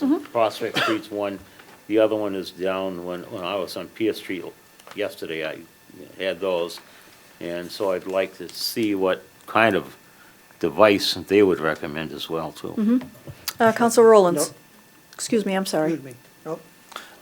Just relative to the ones on Pierce Street, I'll have to go through my files, but when those were put in, we had a citizen whose relative or son was a civil engineer, traffic engineer, had done a very lengthy study about the different speeds that were acceptable, the dimensions, the height, the width, to go from 25 to 45 miles an hour. So there's a pretty extensive report. I might have that, or I might have to check with the city clerk, but if that add value, it's very interesting, actually. Okay, so petition 2814 has been given regular course with referrals to the police department and the DPW. All right, moving on to matters before the city council. Does the chairman of finance have a financial report? No, I don't, Madam President, but, obviously waiting for the free cash. We haven't Sure. heard from Comptroller yet in regard that figure. And the other thing that has called my attention is we haven't had a legal fee sent to us in the last 5 months, so I did request that the clerk send a request through the KMP to send us some reports in terms of the legal fees and what's been happening in the last 5 months. So that's where. Okay, very good. Counselor Rowlands? Yes, I do have a question relative to the finance chair in terms of, there's sort of a time watch that we need to do to set the tax rate. Yep. The tax rate has to go in the end of November. In order to set the tax rate, we need to have free cash certified. In order to have free cash certified, we need to have the city's books closed out for the fiscal year. So we're pushing November, and I noticed that many cities and towns around us have certified free cash already and have gone through that process. So I think it would be helpful if we could get an update as to when we can expect to have the free cash certified and make sure that it's in time frame so that we can set the tax rate. I will contact the comptroller tomorrow and ask him the update on it. I've been finance chair for 5 years now, I think 5 or 6 years now, and every year it's a struggle trying to get this to us. However, I think it's really critical that we get it very soon because I think there's going to be significant money coming in, and I'm hopeful that we can find out as soon as possible. Thank you. Thank you very much. Okay, moving on to finance, and petition 1814 is referred to the chairman of finance. 1814, Sue Salvo Zephyr perform a review and analysis of ambulance rates to ensure that the competitive and required ambulance rates are reviewed annually. We had an excellent report by the chief. He did a fabulous job explaining what's going on, incredibly detailed, very important. I think we got our information we needed. I think he's willing to come down once or twice a year, which was very, very positive. That's a positive aspect of this, and also looks like the ambulance is doing pretty well, but there will need some adjustments in terms of the costs associated with that, which he'll be coming down with a recommendation. So 1814 is, I don't know, you can't grant it. We can just say Approve it. approve. We can approve it. Okay. All right. So you've heard the Approve the chairman. report. I guess that's the way to answer it. Recommendation fine with my council, with the committee? You okay with it? There's really nothing to do with it, though. Yeah, I know, really. Yeah, exactly. Okay. Well, but the requirement is that they are reviewed annually. Yeah. So that's what we are adopting. Okay. Right. That's fine. Okay, so so you've heard the chairman's recommendation to approve 18-14. Is there any further discussion? Counselor Dombrowski? Yeah, I think it's a good policy. Yeah. It is a good policy. So I certainly am in favor of it. I think the rate increase was all the difference in the world. Disappointed the comptroller did not come down, seeing as he was the one who'd been fostering opposition all these years. So other than that, I think it's a good policy. Counselor Rowlands? I think it's a good policy, and I think if it was in place earlier, rather than, we took a big gap going from Medicare plus 45% to Medicare plus 150%. There's potentially years of service that could have been provided to our citizens that was lost because of that. My only question, and I will support this as a policy, but my question is there something that we should look into in terms of putting it into an ordinance format and to actually solidify this so it has to be done as part of the ordinance? Yes, I absolutely think that we should put this into ordinance form. So if I have to submit anything further to the city clerk's office to have that happen, I will certainly do that. Thank you. All right. Any further discussion? All those in favor of granting 18-14, please indicate in the usual manner.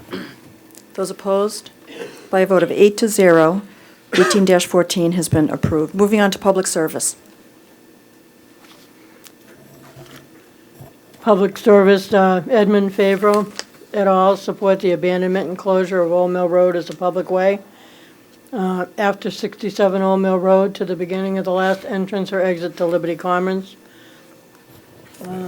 We have two of the referrals back. We do not have anything from Mass DOT yet, correct?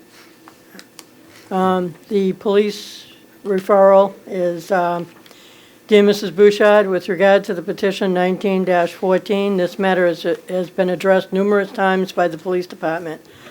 It is imperative, in case of emergency, that there be a second entrance egress from that area of town. There is current development going on in the area that will warrant additional business conducted in that area in the near future.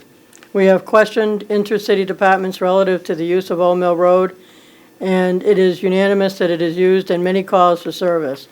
Also, hypothetically, in anticipation of any type of evacuation of area businesses, say for a chemical spill at the truck stop or during a severe storm, where live wires are across the main street, it is the only usable secondary road to and from that area. And it is my belief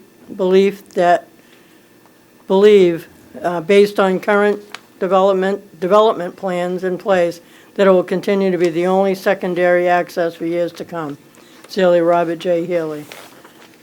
We just tonight at 6:45 received a response from the mayor's office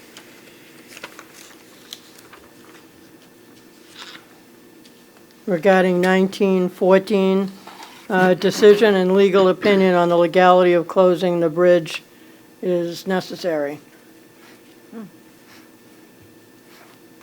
I don't know, it looks like he says legal decision but in favor, but I'm not sure if that refers to that. He's got a cover letter on top. First page. Oh, with regard to both items, you would need a legal decision in order to make any formal recommendation. So we did not make a recommendation at this point.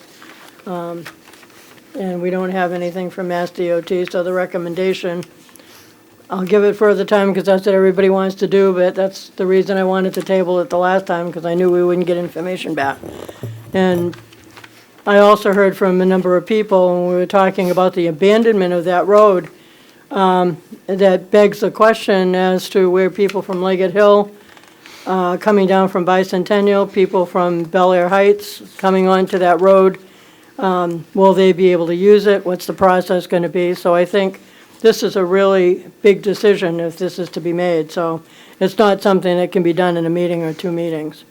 That's a guarantee. So I'll go with what everybody wants. My recommendation would be to table it, but I'm sure we'll hear further time so we can have it on here again in 2 weeks. What do we want back now from the state? Is that what We want the state to get definition or confirmation on abandoning a road So what are and we looking at? closing a bridge. What are we looking at time for something like that? I don't know. Month, 2 months? It's got to be at least that. Then I'll go table it. If you're telling me I'm looking for a report from the state, right? Which Yeah. won't come forever. Could And come- we need a legal opinion as well. Okay, I'll go to table. Council Lanciani, you're the third member, correct? Yes, ma'am. What is the recommendation? please? Table. Table. Agreed. Okay. So the recommendation is to table. Okay, you've heard the chairman's recommendation to table 19-14. Is there any further discussion? Council Cormier. Yeah, thank you, Madam President. I'm going to be voting against tabling this. I think what's interesting is the mayor talks about the fact that we need to have a legal opinion about this, and I don't know, maybe he's forgotten, but I have a bill here from Copeland and Page. It was dated June 30th of 2012. It's the invoice that was up until June 30th of 2012. in which we paid $630 for an opinion regarding Old Mill Road. And I think it's important that this be read because there's some pretty interesting things that were included in this opinion. And if you want, I can read some of it. Sure. It's dated June 8th of 2012, and it's from Attorney Eichmann. Following up on our conversation this morning, in my opinion, the mayor, who has charge of all the public ways in the city, may order the temporary closure of Old Mill Road, which I understand is a public way, in the manner you suggest below for public safety reasons. Apparently, the portion of the road where it passes into the railroad bridge is only one lane in width and is essentially a blind corner without traffic controls of any sort. The likelihood of a serious accident at this location has grown as traffic on the road has recently increased. I understand that the proposed closure will eliminate access to the properties. In my further opinion, however, the mayor's authority to close the road is ultimately subject to the public's right to use what remains a public way, and thus the city must either take responsible steps to resolve the safety issue prior to reopening the road or move to discontinue the road as a public way. As we discussed, whether discontinuance would allow the city to permanently close the road will depend on who owns the land on which the road is located once it is discontinued. To answer that question, I will need to determine how Old Mill Road became public. Please check with the city clerk for records related to this question. I noticed in reviewing the ordinances that the city has obtained special legislation several times in the past concerning the layout of public ways, and it is possible that one of these may address Old Mill Road. I will advise you further on the discontinuance process and the potential benefits and liabilities of discontinuance once I hear from you on the history of the road. For further discussion, keep in mind that the discontinuance of a public way requires a council vote, and unless they waive their rights, persons asserting damage in their property as a result of a discontinuance may file a claim for such damages within 3 years after discontinuance. And then there's another correspondent here on June 20th of 2012. This is to sum up where we are to this point. As I advised earlier below, in my opinion, the mayor may order the temporary closure of Old Mill Road to address the public safety issue caused by the blind turn in the road where it passes into the railroad tracks. I understand the city plans to do this on a temporary basis beginning July 1st, which is interesting to me because this is the first I've heard about it and I've never seen it happen. So apparently it's been talked about. And that the closure will not prevent access to the abutting properties. In the meantime, I understand that you will work with the assessor's office to determine the use and ownership of the railroad tracks that pass over Old Mill Road. According to the documents you forwarded, the city laid out Old Mill Road as a public way in 1958 between Jungle Road and Willard Street, but the layout did not include the portion of Old Mill Road where it passes over the railroad right-of-way and under the actual railroad tracks. In short, as laid out by the city, Old Mill Road consists of two cul-de-sacs connected by a private road which is apparently railroad property.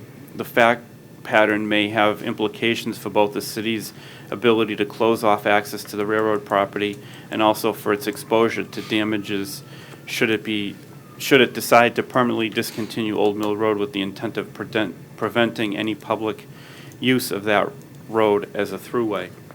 So I thought this was pretty interesting. The mayor had a meeting here one hot summer night that everybody came to, that lived down, or most everybody came to that lived down in that area. And I think it's pretty apparent that there was a decision that had been made, according to Attorney Eichmann, to close down the road temporarily beginning July 1st, I'm assuming, of 2012, and that never happened. So I think I want further time because I think it's time we ask the mayor to come down here. Maybe we can do that under old business or new business or whatever. I think that people that live in that area deserve some kind of an explanation as to why there was this big meeting at City Hall, why these decisions were being made, and the ball's just been dropped. I think that this has been going on for a long time, and I think everybody that lives down there wants some kind of a decision to be made. I think they want to be told it is going to happen or it's not going to happen eventually, because I think everybody's been living on the edge for all these years, and I think people want some kind of an answer. Obviously, you know, we can go back all the way to 1996, but there is a reason why this went this far in 2012 and just died. And I don't know what that is, but I think people deserve an answer, especially after we paid money for this opinion. So I'd like for the mayor to come down here and speak about this, to see why on June 20th, Attorney Eichmann was still saying something about that he thought the mayor was closing it effective July 1st, but it never happened.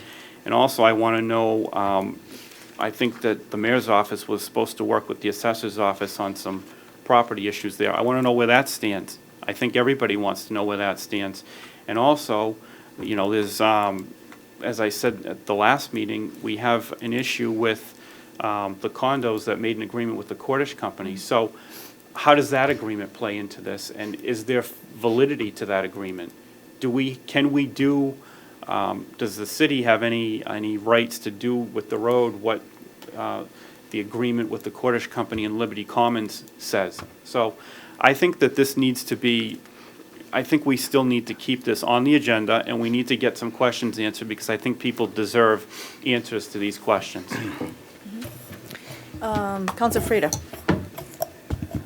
I don't disagree that something has to be looked at there, but this particular petition that was put in is not looking to temporarily close the road. It's looking to support the abandonment and closure of the road as a public way. And there is an entire development of Bicentennial, Drummer Lane, that whole area, Liberty Commons. Does anybody know if we close that road, are they going to have to go up Bicentennial, down Leggett Hill, down Willard to get to Route 2? Is that how they're going to have to travel? If this is abandoned and they can't travel on that as a public road? There's a lot more than just the 7 or 8 families that are on Old Mill that want it closed. And I don't think, I think another thing we need to get from the police department is any accident reports from there, because I'm not aware of any accidents at that bridge. And I think that was brought up from somebody on Bicentennial that asked me the question. So I don't disagree that this, and my suggestion to table it is certainly not to push it under the rug, because this has been police recommendations from 6 times now at least. So I think once and for all, we need to get it cleared up.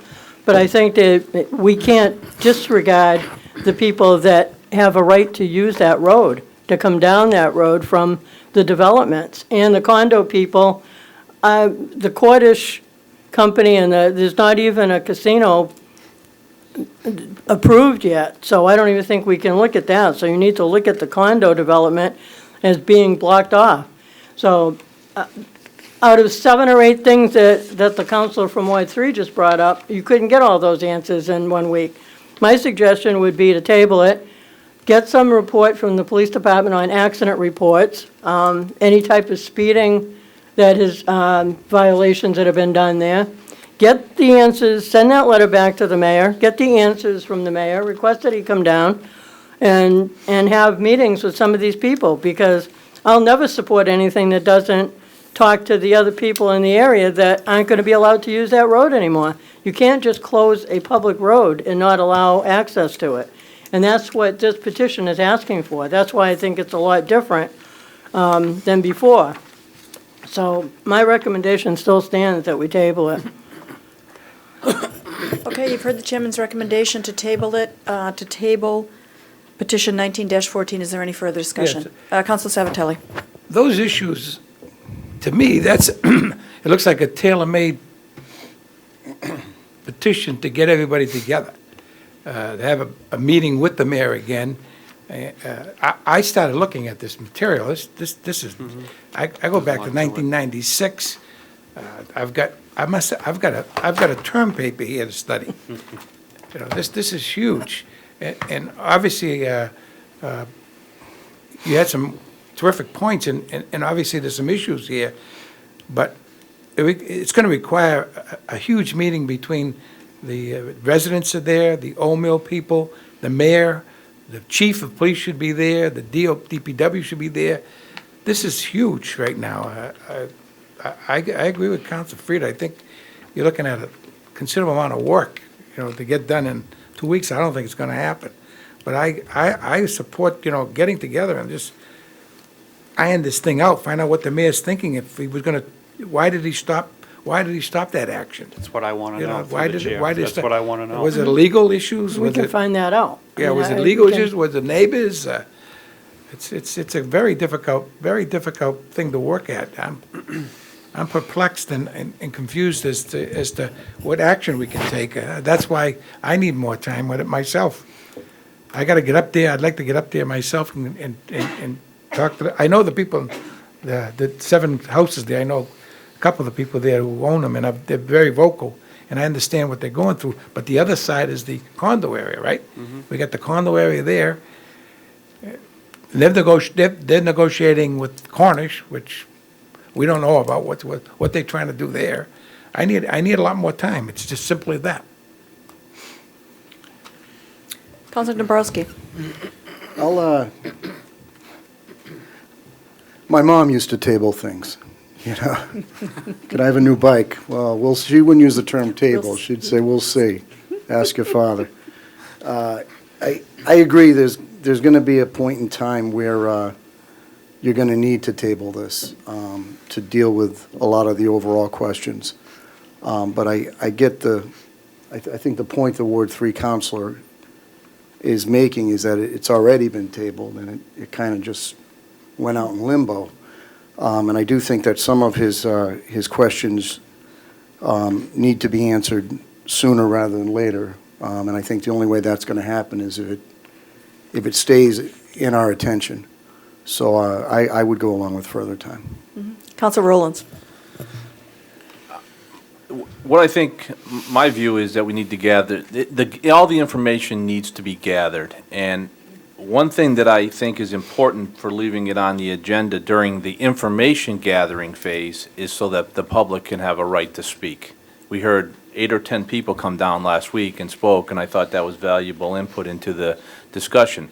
And now you're talking about the impact on other areas, condos. I think it's important to have an open forum where those people can speak as this discussion goes on. At some point, when all the information is gathered, then I think you have to go into table it, because then you're going to have everything and go at it.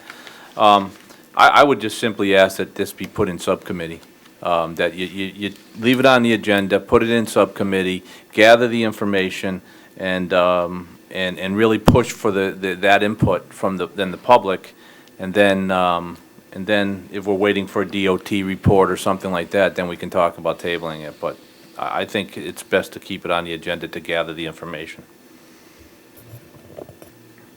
Is there any further discussion? Okay, so going back to the Public Service Chair, does the recommendation stand? The recommendation is to table it. Okay, so the We have a recommendation is to unanimous table it. decision. So we can do this in a roll call vote, beginning with Counselor Salvatelli. Yay. Counselor Lanciani. Yay. Counselor Rowlands. Nay. Counselor Nichol. Nay. Counselor Cormier. Nay. Counselor Dombrowski. Nay. Counselor Frida. Yay. And I'll be recorded as nay. It's for the time, right? You gotta make that motion. Madam President, I'll make a motion that we give this petition further time. Okay, is there a second? I'll second it. Okay, so we'll do this in a roll call vote. So the recommendation is to give petition 19-14 further time. Counselor Salvatelli. What difference the kind of vote it is? It's already Well, passed. we're doing it, so. Yay. Counselor Lanciani. Yay. Counselor Rowlands. Yay. Counselor Nichol. Yay. Counselor Cormier. Yay. Counselor Dombrowski. Yay. Counselor Frida. Nay. And I'll be recorded as yay, so by a vote of 7-1, 19-14 has been given further time. Okay, moving on to 13-14 is referred to Legal Affairs. Thank you, Madam President. Stephen J. Mullaney and 10 registered voters amend Chapter 22 of the revised ordinances entitled zoning by adding to the healthcare overlay district definitions in Section 22-4, definition for medical marijuana treatment center, and by adding the following entry to institutional uses in Section 22-18 of the overlay district table of uses, which showed a medical marijuana treatment as allowed by special permit from the planning board in the healthcare overlay district. A couple of points here. First, we were waiting for a ruling from Copeland and Page as to what our actions are in terms of modifying leave to withdraw and those sort of questions that came up. The short of the Copman and Page decision is that we, as a city council, can modify or amend this petition. We cannot give it leave to withdraw until we have a support from the petitioner. And the note in here that's very important is that it's not just the lead petitioner, but that it's all 10 to give it leave to withdraw. And we cannot take action in terms of approving or denying it until we get the recommendation back from the planning board. If we did have the recommendation from the 10 petitioners, we could give it leave to withdraw without the recommendation from the planning board. I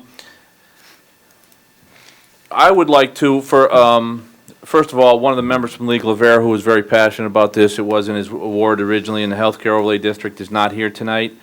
That's one concern I have. The second concern I have is that we heard a discussion tonight relative to the moratorium, and we also got back a negative recommendation from the planning board, so there's a lot of discussion there. And that definition in the ordinance form that we received back from Copman and Page does contain a definition. So my recommendation, and I need to go to my fellow member of Legal Affairs, would be to give this further time, and we'll discuss it based when the third member is present, and also when we decide what we want to do with the other moratorium petition. So if I may, Council Lancy, any further time? So it's a unanimous recommendation from the Legal Affairs for further time on petition 1314. Okay, you've heard the chairman's recommendation to give petition 13-14 further time. Is there any discussion? Seeing none, all those in favor, please indicate in the usual manner.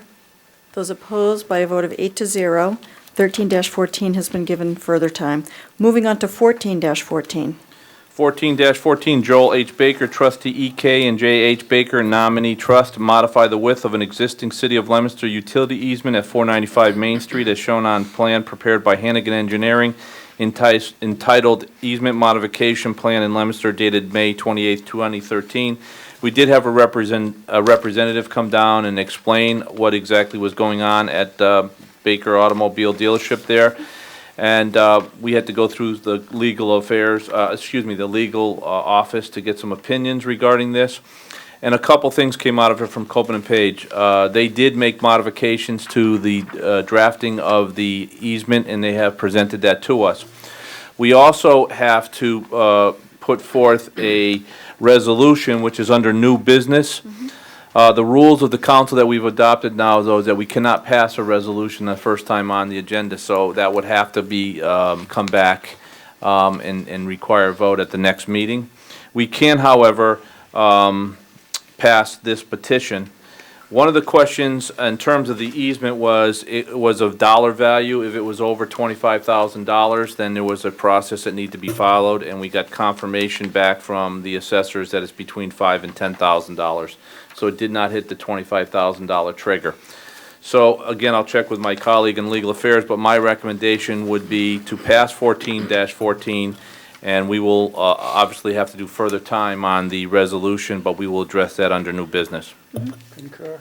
And so that's the recommendation. Thank you. Okay, you've heard the chairman's recommendation to grant 14-14. Is there any discussion? Seeing none, all those in favor, please indicate in the usual manner. Those opposed, by a vote of 8-0, 14-14 has been approved. Moving on to petition 20-14. 20-14, David R. Cormier, Brian Flathers, Donna Ciccone, and Michael Ciccone install no parking this side of street signs on DeChico Drive on the side of the street opposite of the ball field, from the ball field to the corner of DeChico Drive and Union Street. We did have a positive recommendation, it says, from Chris Young, the athletic director. In response to petition 2014, I strongly agree with the recommendation to put signs on DeChico Drive. However, from the police department, we received the following recommendation. Dear Ms. Bouchard, with regard to the petition, the police department objects to installing no parking this side of the street on DeChico Drive on the side of the street opposite the ball field, from the ball field to the corner of DeChico Drive and Union Street. I met with Fallbrook school officials regarding this petition to get their input and the need for no parking signs. School officials were not in favor of the petition for the following reasons. The school officials indicated that during the school year have several functions, i.e. teacher conferences and many others, that they easily overflow. The school parking lots with excess overflow both on both sides of DeChico Drive. They feel it would be unfair to parents getting ticketed when attending school functions. I met with Holy Name Church officials regarding this petition to get their input and the need for no parking signs. Church officials did not take a position regarding the no parking issue. They did indicate that the activities that use the ball field already use their parking lot. If no parking is installed on DeChico Drive, more cars will be placed on their property, which he notes is private property. Before a recommendation, I would like to, if I may, Madam President, go to the petitioner and sort of get his input on this, given the recommendations back before we come to a conclusion. Certainly, Counsel Cormier? Yeah, thank you. I certainly, this was brought to my attention by a few different people who are mentioned here and others. What's happening down there, and I actually witnessed it one night. I was on my way back from a hike at Shoalin Farm, and it was just ready to get dark, and I noticed there were cars on both sides of the road, so I took a ride down there. And what's happening is kids are coming off the soccer field, or the ball field, whatever they're playing down there, lacrosse or whatever, and they're walking out from behind or in front of and back of, in between cars, I guess you could say, crossing the street. It's very narrow down there because cars are parked on both sides. People are double parking over there as well. So now you have 3 cars that are all parked there at once. And people were concerned that if any fire apparatus needed to get down there, it's becomes very narrow, especially I would suppose in the winter, although you wouldn't have any sports going on, but if there's other conferences going on down there with parents in the winter and there's a lot of snow, people are parking on both sides, it gets narrow. So that's why I signed on to this petition, because I think it's a safety factor with kids that are coming off the field. And so the whole thought is we keep the kids on one side of the street and there'll be no need for them to cross. And at the same time, you're not bottlenecking traffic down there either with cars parked on both sides of the road. So I understand the school's concern when they have, functions, and I would think that there's, maybe not a ton of them a year that are that big that they're going to have that kind of a parking problem. But I think the safety comes before convenience, and certainly you have the road that leads up toward Samoset that you can park along, and, so I kind of understand where they're getting at with the inconvenience, but I'm more worried about safety. So that was the whole reasoning for this petition, was to keep kids from having to cross the Chico Drive just as it's getting dark, and having other cars coming down the road, and the problem with, as I said, fire apparatus down there if they needed to get down there to the school. If I may, Madam President, before we form an opinion, the biggest negativity in the report from the police department is the issue of people potentially getting ticketed during the school functions. And like you said, Pete, there's probably not a lot of those parent-teacher conferences. Is there some sort of time frame? Those are mostly usually at nighttime. Is there some sort of compromise that could be reached that would satisfy the police to be able to have no parking? Our parking would be allowed only during those events or functions, and the safety concerns addressed that you're talking about?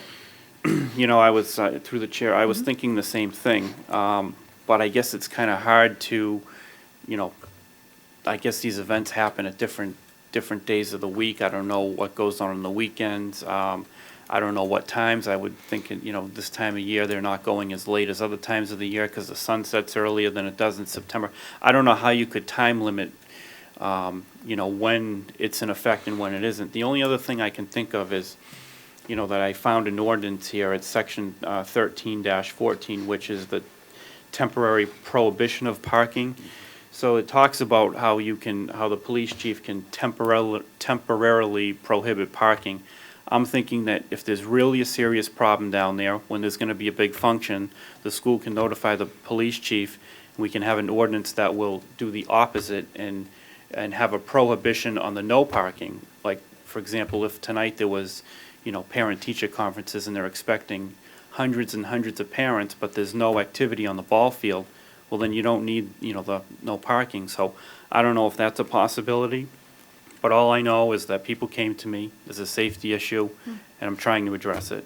I'm not trying to inconvenience people or, create a problem, but this is what came to me, and this is what I'm trying to address. So Okay, thank you. So I think we have to form a consensus here and then make a recommendation.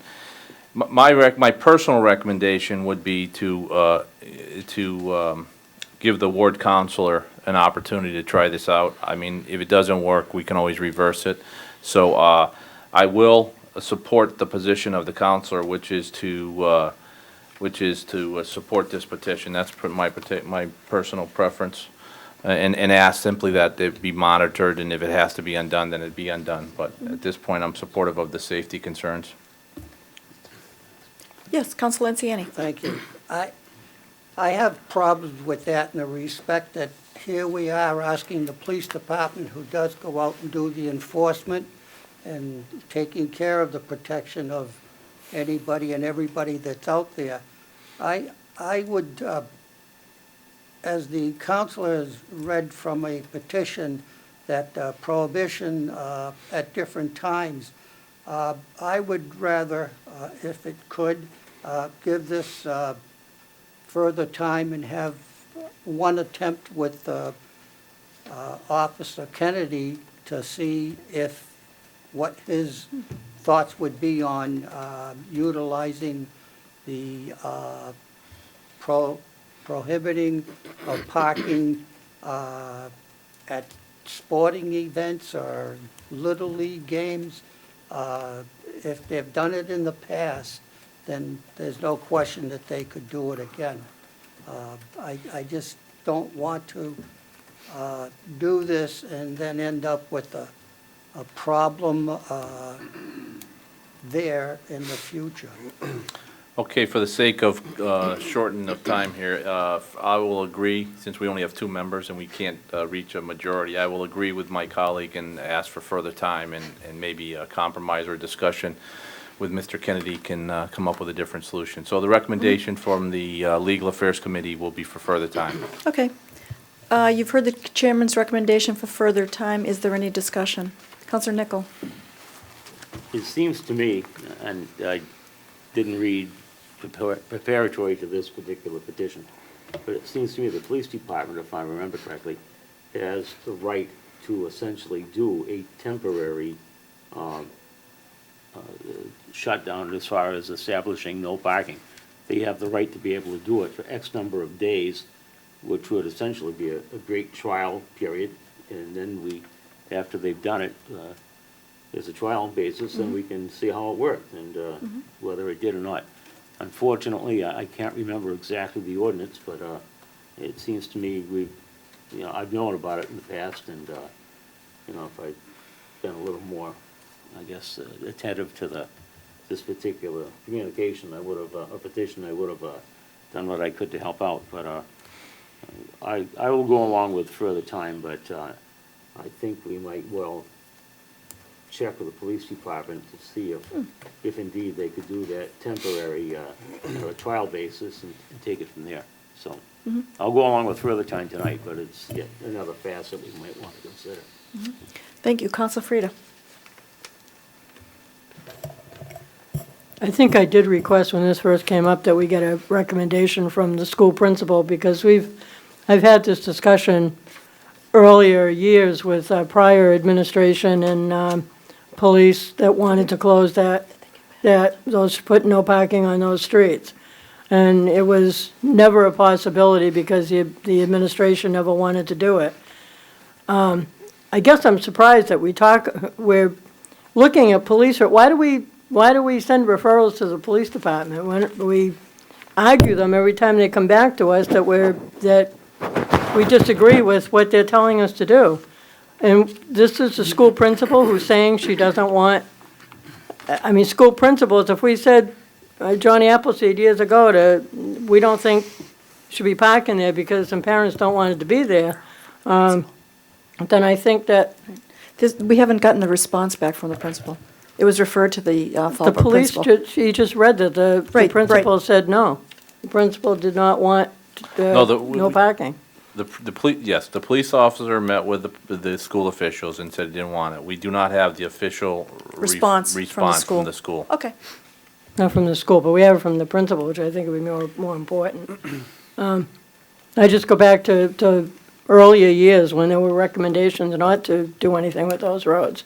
And I think the church isn't saying anything, but if you close those roads, then they're gonna be parking on, in the parking lot of the church. And if the church doesn't have a problem with that, that's fine. But I think they need to have some kind of input as well. And I'm sure they don't want to say yes or no, to affect anybody in the city and be good neighbors. Through the chair, I would like you to ask the school official, Donald Ciccone, who's a school committee member, what she wants to do with this petition after she got all these recommendations. Would you do that for me? Yeah. I'll be very absolutely. comfortable. Yeah. I'll be very comfortable if I hear a school committee member who filed a petition and heard the recommendations, what she wants to do about it. That would give me valuable information as to where they're going with this thing. Council Cormier. Yeah, I think what's interesting too is, I'm not trying to, downplay, the traffic officer, Officer Kennedy, or, the superintendent or the principal of the school or whatnot, but I think what's interesting is the one that came back with a positive recommendation is probably the one that has seen what's really going on down there, because he's in charge of those sporting events, and I'm sure he's been down there during some of them. There really is a safety issue. So, I'd have to ask Officer Kennedy, has he seen firsthand what I saw that night that I drove down there? Kids crossing the road at dark. There was a car coming head-on with me, and I was blinded by the car's lights. There were kids crossing the street. This is going on all the time. And is the principal aware of this? I mean, I think what's interesting, like I said, to reiterate, is the person who gave a positive recommendation is the person that really knows what's going on down there. So there is a problem and it needs to be addressed. And I'm open to suggestions. Maybe we can come up with something that is not going to be, 24/7. Maybe we can have, some kind of a no parking and it can be during certain sporting events. Maybe we need to change another ordinance to support something, some language for this ordinance. I don't know, but something really should be addressed, I think. Okay, so you've heard the chairman's recommendation for further time? I have a comment. Okay. The trade-off here is the counselors raise concerns of safety versus the convenience and the need for parking during school events. If you go to a principal and say, hey, do you want to have no parking and lose parking spaces, what is the principal going to say? Of course not. But that has to be balanced against safety. So I think there needs to be a discussion with the principal to say, hey, this is why we're doing it. There's children potentially in very unsafe situation when cars are parked there, and see if there's a compromise that can be reached. I mean, if you just go ask somebody, do you want to lose parking spaces, of course the answer is going to be no. If you ask somebody, are you concerned about the safety of children running across the street and when there's parking all over the place, they might have a different perspective. The recommendation we get back, and they are recommendations, and I think we have the obligation to weigh both sides of these. The recommendation talks about the concern and the inconvenience of parking at school function. That's the negative recommendation. We don't get a recommendation that talks about the actual safety of the children, which is what the ward counselor is talking about and the petitioners are talking about. I think the conversation between the school officials and the school committee, the principal and whatnot, and bring up the safety concern would be valuable information. So I would recommend that we have further time and we have that, and we promote that dialogue. Okay, so the committee's recommendation is further time. Is there any further discussion? Okay, seeing none, all those in favor of further time, please indicate in the usual manner. Those opposed by a vote of 8-0. 20-14 has been given further time. Moving on to 22-14. 22-14, David R. Cormier and Greg Liscotti rename Aspinwall Avenue to Tanzio Road. We have recommendations back from the fire department, the police department, and the DPW that all give a favorable recommendation to the renaming of this road. We did hear from a concerned citizen in the open forum about the problems that would, the hardships that would be caused by the renaming of that. I actually heard from a couple different citizens. So again, if I may, I'd like to quickly go to the petitioner and grant him the respect on his petition before we form a decision. Councilor Cormier. Thank you. I guess this all came about when there was a proposal for a chicken slaughter to go in up on Aspinwall Avenue. But with all due respect to the chicken slaughter, I think this was gonna come up no matter what industrial development ever came up, up there. And we know there's gonna be more of it. What I'm getting from many residents up there is there's a concern about truck traffic on Malvern Street. There's concern from the condos on Malvern Terrace as well that are always trying to pull out on the Malvern Street. It's very narrow. And so they were asking me for some ideas as far as what we could do to curb some of the truck traffic up there. As we know, Tanzio Road was put in many years ago. I think there was more grant money that was put into it. So that is zoned industrial up there, and Aspinwall Avenue is as well. The one home that sits on Aspinwall Avenue is pre-existing non-conforming, so it sits in an industrial zone, and I don't think that's going to change anytime soon or ever because of the nature of the land up there. So I thought that one of the, since we've had a problem in the past with GPS and trucks going down roads where they don't belong, but GPS takes them down there, I thought that what might be a good idea, since Aspinwall Avenue, the rest of the land there is going to be developed as industrial eventually, is that we just basically have what is now Aspinwall Avenue be a continuance of Tanzio Road, so that you can find Tanzio Road directly from Lancaster Street, and you won't be driving up Malvern Street to find Aspinwall Avenue. So I had spoke to Greg Lascotti, who owns, I think, most of the land up there, and I had asked him about the one particular parcel of land which sits tucked away in the corner but is very close to Tanzio Road. I had asked him if there was any way that we could give that facility a Tanzio Road address versus an Aspinwall Avenue address because of the proximity of the Tanzio. So that would be one less parcel of industrial land that we'd have to worry about trucks going to that would potentially go up through the neighborhood. So he said to me, he said, why don't we just rename the whole entire street? So I thought that was a good idea because of the nature of, as I said before, the nature of the fact that it all sits in industrial land. We want all that industrial land accessed by way of Tanzio Road, and I think that this will help to clear up that potential problem that I can see coming down the road when there's development up there. So that is that's the basis for this petition. I do understand, and I read back an opinion we had from the Copeland and Page when we were looking to rename another street in town. I think it was a little over a year ago. The homeowner did have some concerns about deeds and whatnot, and from what I've been told by Kathy Dagnall at the Registry of Deeds, and also I read in the opinion from Copeland and Page, I don't think there's any deed recording that's going to be required on their part. There is going to be some administrative work on their part. Every time they get a bill in the mail, they're going to have to notify their sender the change of address, their telephone bill, their electric bill. Certainly we can inform, the city, the police department, fire department have been aware of this, so they'll get the E911 taken care of. But I do think that it's a solution to a potential problem that a lot of people see coming, and I think it's easier to be proactive now than reactive in the future, because what you're going to have 5 years down the road when there's businesses up there and people are using Malvern Street is you're going to have even more resistance to changing the name of the road, because you're going to have businesses that invested in letterhead and that have all the deliveries that are being made to Aspinwall. I think it's just more of a headache to change it down the road than it is now. So that is that's the basis for this renaming of this street. So the recommendation for myself would be to grant petition 22-14. Council Lanciani? Concur. That's the unanimous recommendation from the Legal Affairs Committee. Okay, you've heard the chairman's recommendation to grant 22-14. Is there any further discussion? Councilor Nichol. I have dealt with similar issues to this.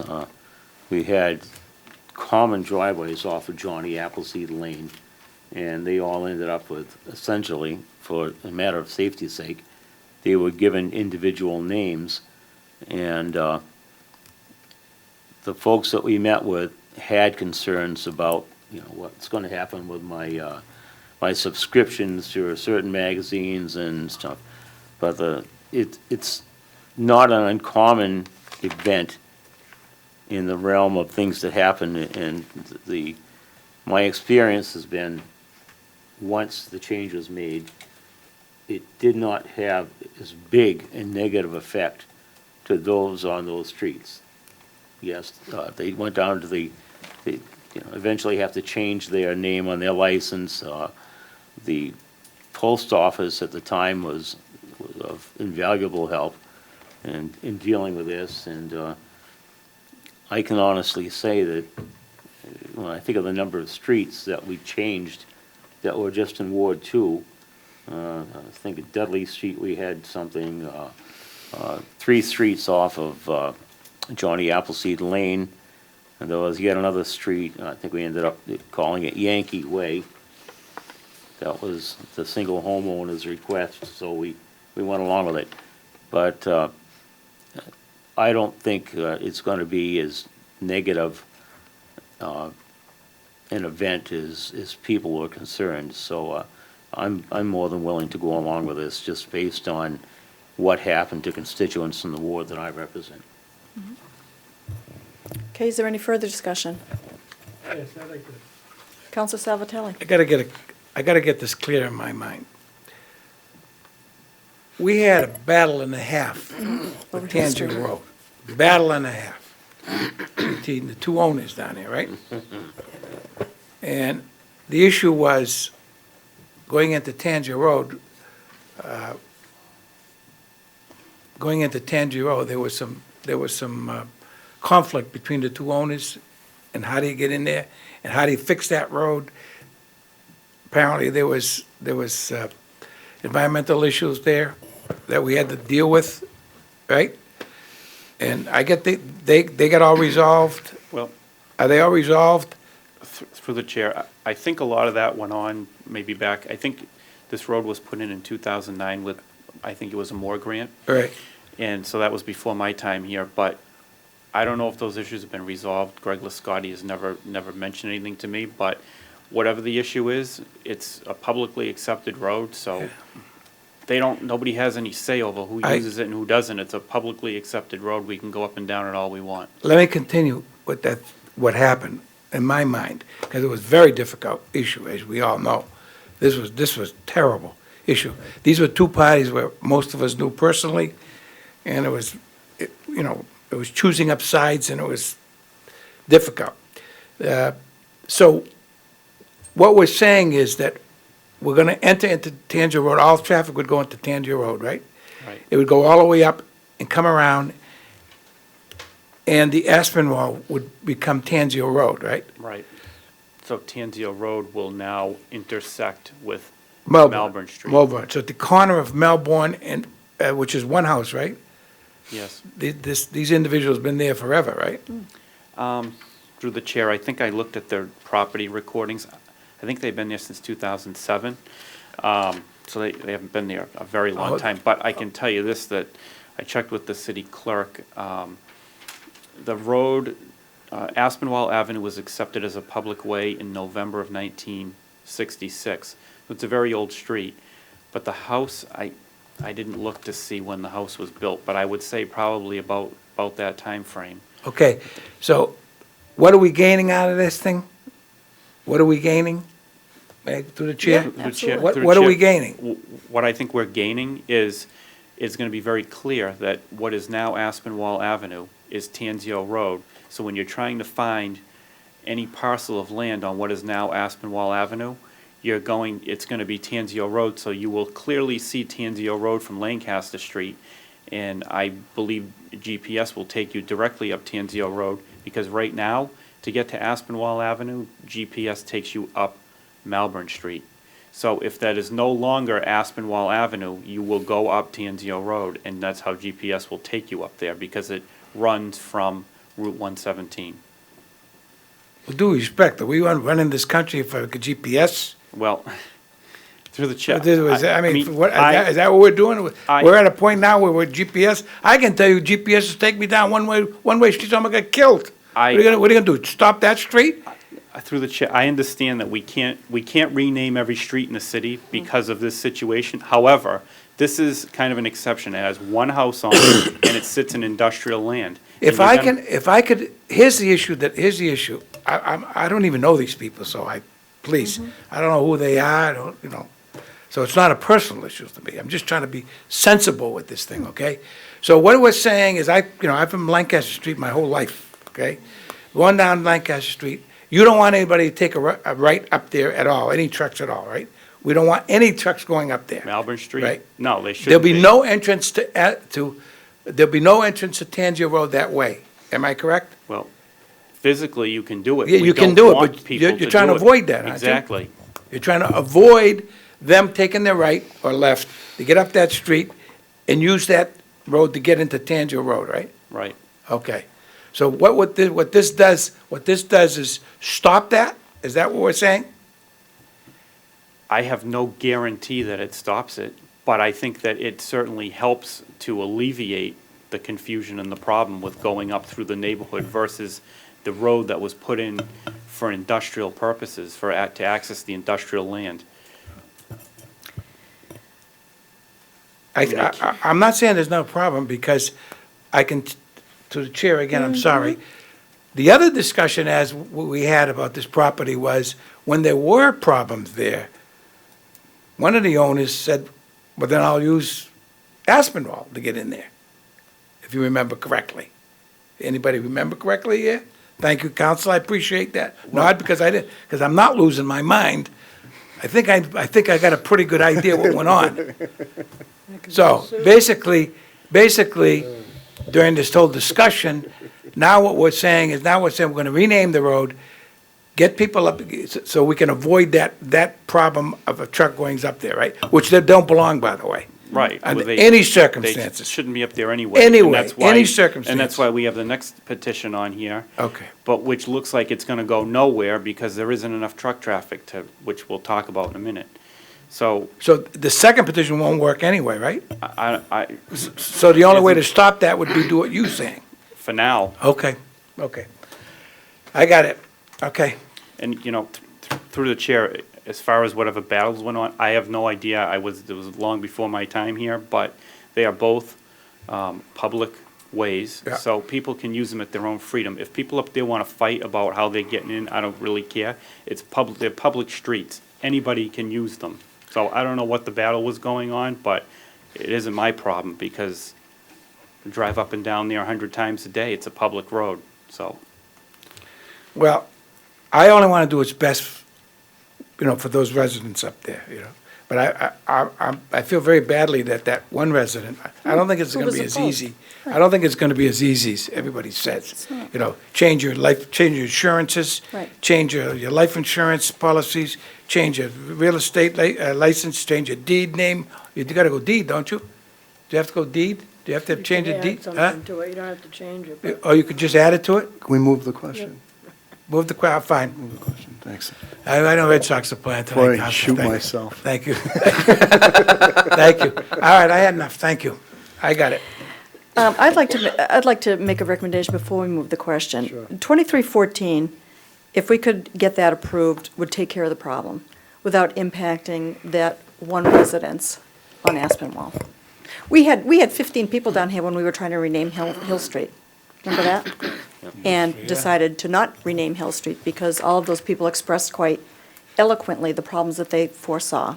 So I would be predisposed to look at 2314 and have that go forward, give 2214 further time, but I would work on the truck exclusion first, and then, without impacting the neighbors. There's one house up there, they came down and they spoke against it, so if there's an alternative to changing the name of their street, I'd like to know it. So, back to the Chairman of Legal Affairs. To your point, I think a truck exclusion without the proper traffic is count, which is the recommendation from the police against it, because we don't have the 5 to 8%. I don't think you're going to see that happen. So I think that's not a realistic thing. So, these are these are, these are ward counselor issues. For me, I'm gonna support, I'm not gonna fall on a sword for either one. If there's a strong passion either way, I'll go with that. But I think if you have a street with a proper name where you want people to go, coming off of Lancaster Street, forget GPS. It's just when people look and see it, they're gonna take that turn, rather than have to go through Aspinwall to get to that one. So I think there is potential to reduce or make it easy for truck traffic to avoid going down Melbourne. But I think that we'll go with the recommendation and continue with the recommendation, and then we'll work depending on the vote. Okay, so the chairman's recommendation is to give 22-14, to approve, 22-14. All right, the question has been moved, so we will do this. All those in favor, please indicate in the usual manner. This is 22 or 23? 22, the original one. All those in favor of granting 22-14, please indicate in the usual manner.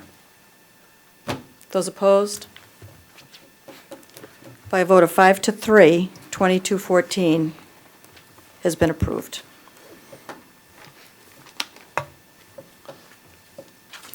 Moving on to 23-14. 2314, David R. Cormier et al. Authorize a truck exclusion on Melbourne Street and the surrounding subdivisions. This is a recommendation from the Police Department. Dear Ms. Bouchard, with regard to the petition, the Police Department objects to the truck exclusion at this time.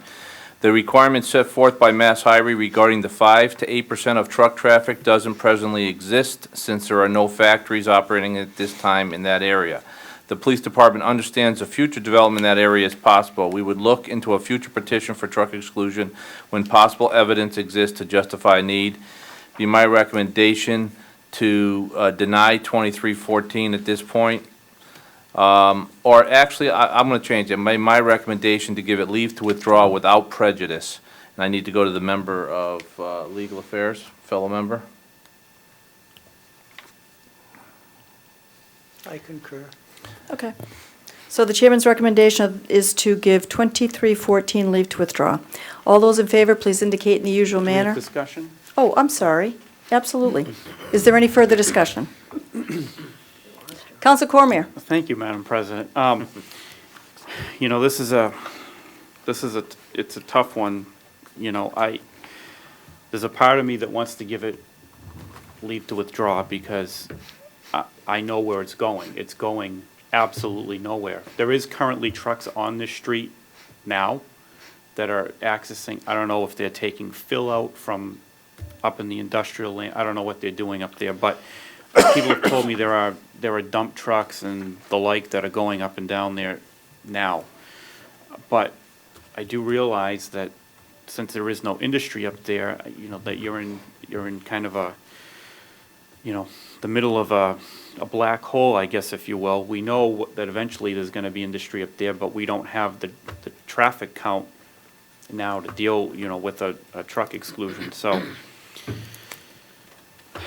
I think at this point, I'm going to give it leave to withdraw, and I think the only option that I'm going to be left with at this time is to try to work with the mayor to see if we can get some signs at the end of Melbourne Street at 117 indicating that, you know, truck traffic needs to use Tanzio Road.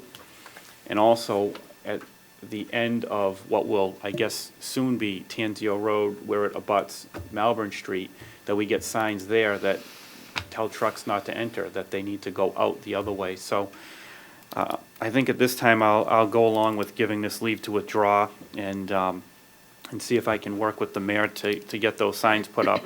And if I'm having any problems getting signs put up, then maybe I'll be back down here to repetition this, and we're really, really going to have to, you know, look at this and work with the police department to get the truck exclusion, because I don't know what other options I have at this point. Is there any further discussion? Counsel Frida. I guess the bigger question would be, you're asking for a truck exclusion in an industrial zone.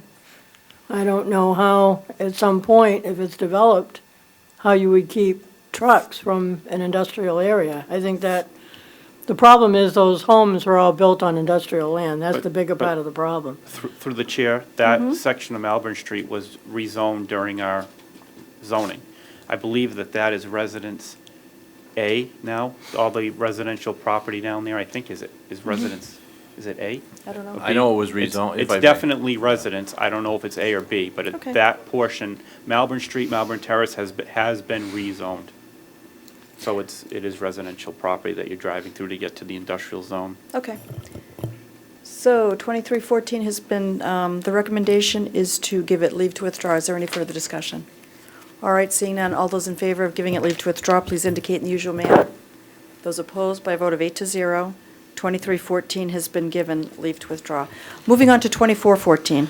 Thank you. Aaron F. Kennedy, Leominster Police Department, amend Chapter 13, Section 13-33 of the revised ordinances entitled Schedule of Parking Fines to include number 20 Fire Lane in Group D and renumber Group E as 21 and 22.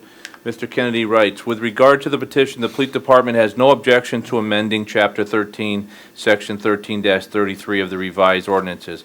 Fire lane is listed on the parking ticket book but is missing from the ordinance. Fire lane violators are a constant problem in Leominster, so the need for fire lanes to be added to the schedule of parking fine is needed. It would be my recommendation to grant petition 24-14, and that is the unanimous recommendation of the Legal Affairs Committee. Okay, you've heard the chairman's recommendation to grant 2414. Is there any further discussion? Seeing none, all those in favor, please indicate in the usual manner. Those opposed, by a vote of 8-0, 2414 has been approved. Moving on to public safety, 2514, and city property, excuse me. Yes, Madam President.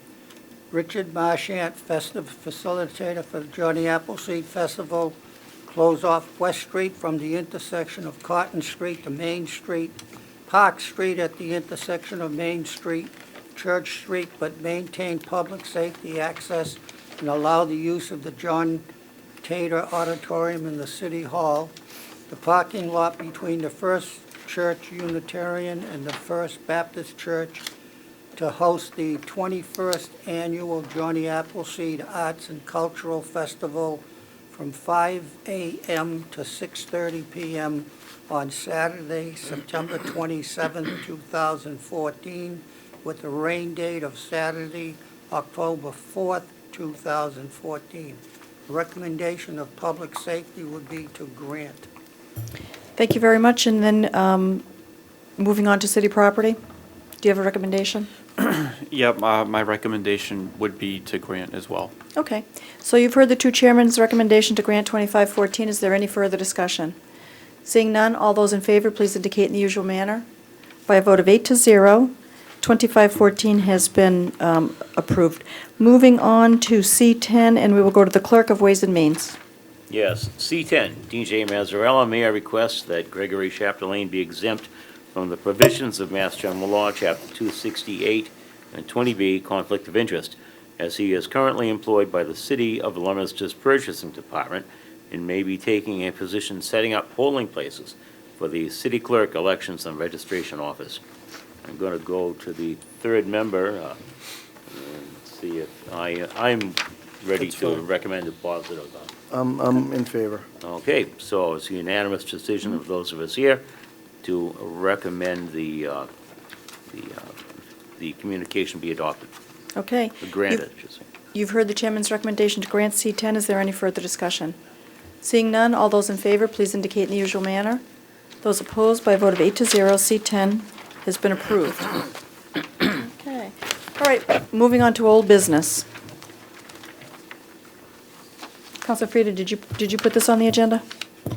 Yes, I was just looking for an update on the payment for Stephen Mulaney, if there was any movement. We did get something from Councilor Rosa that said it was in, going for the third reading, I think. But I was just curious as to, I sat through 3.5 hours of slot meeting, public hearing with the Mass Gaming Commission in Lancaster. And at one point, someone erroneously suggested that the property was industrially zoned. And Mr. Mulaney actually got up and corrected the person, said that he had been engaged to do zoning for the city of Leominster. And after doing the zoning, later on was engaged by the Cordish Company to go through the permitting process of the planning board and the zoning board.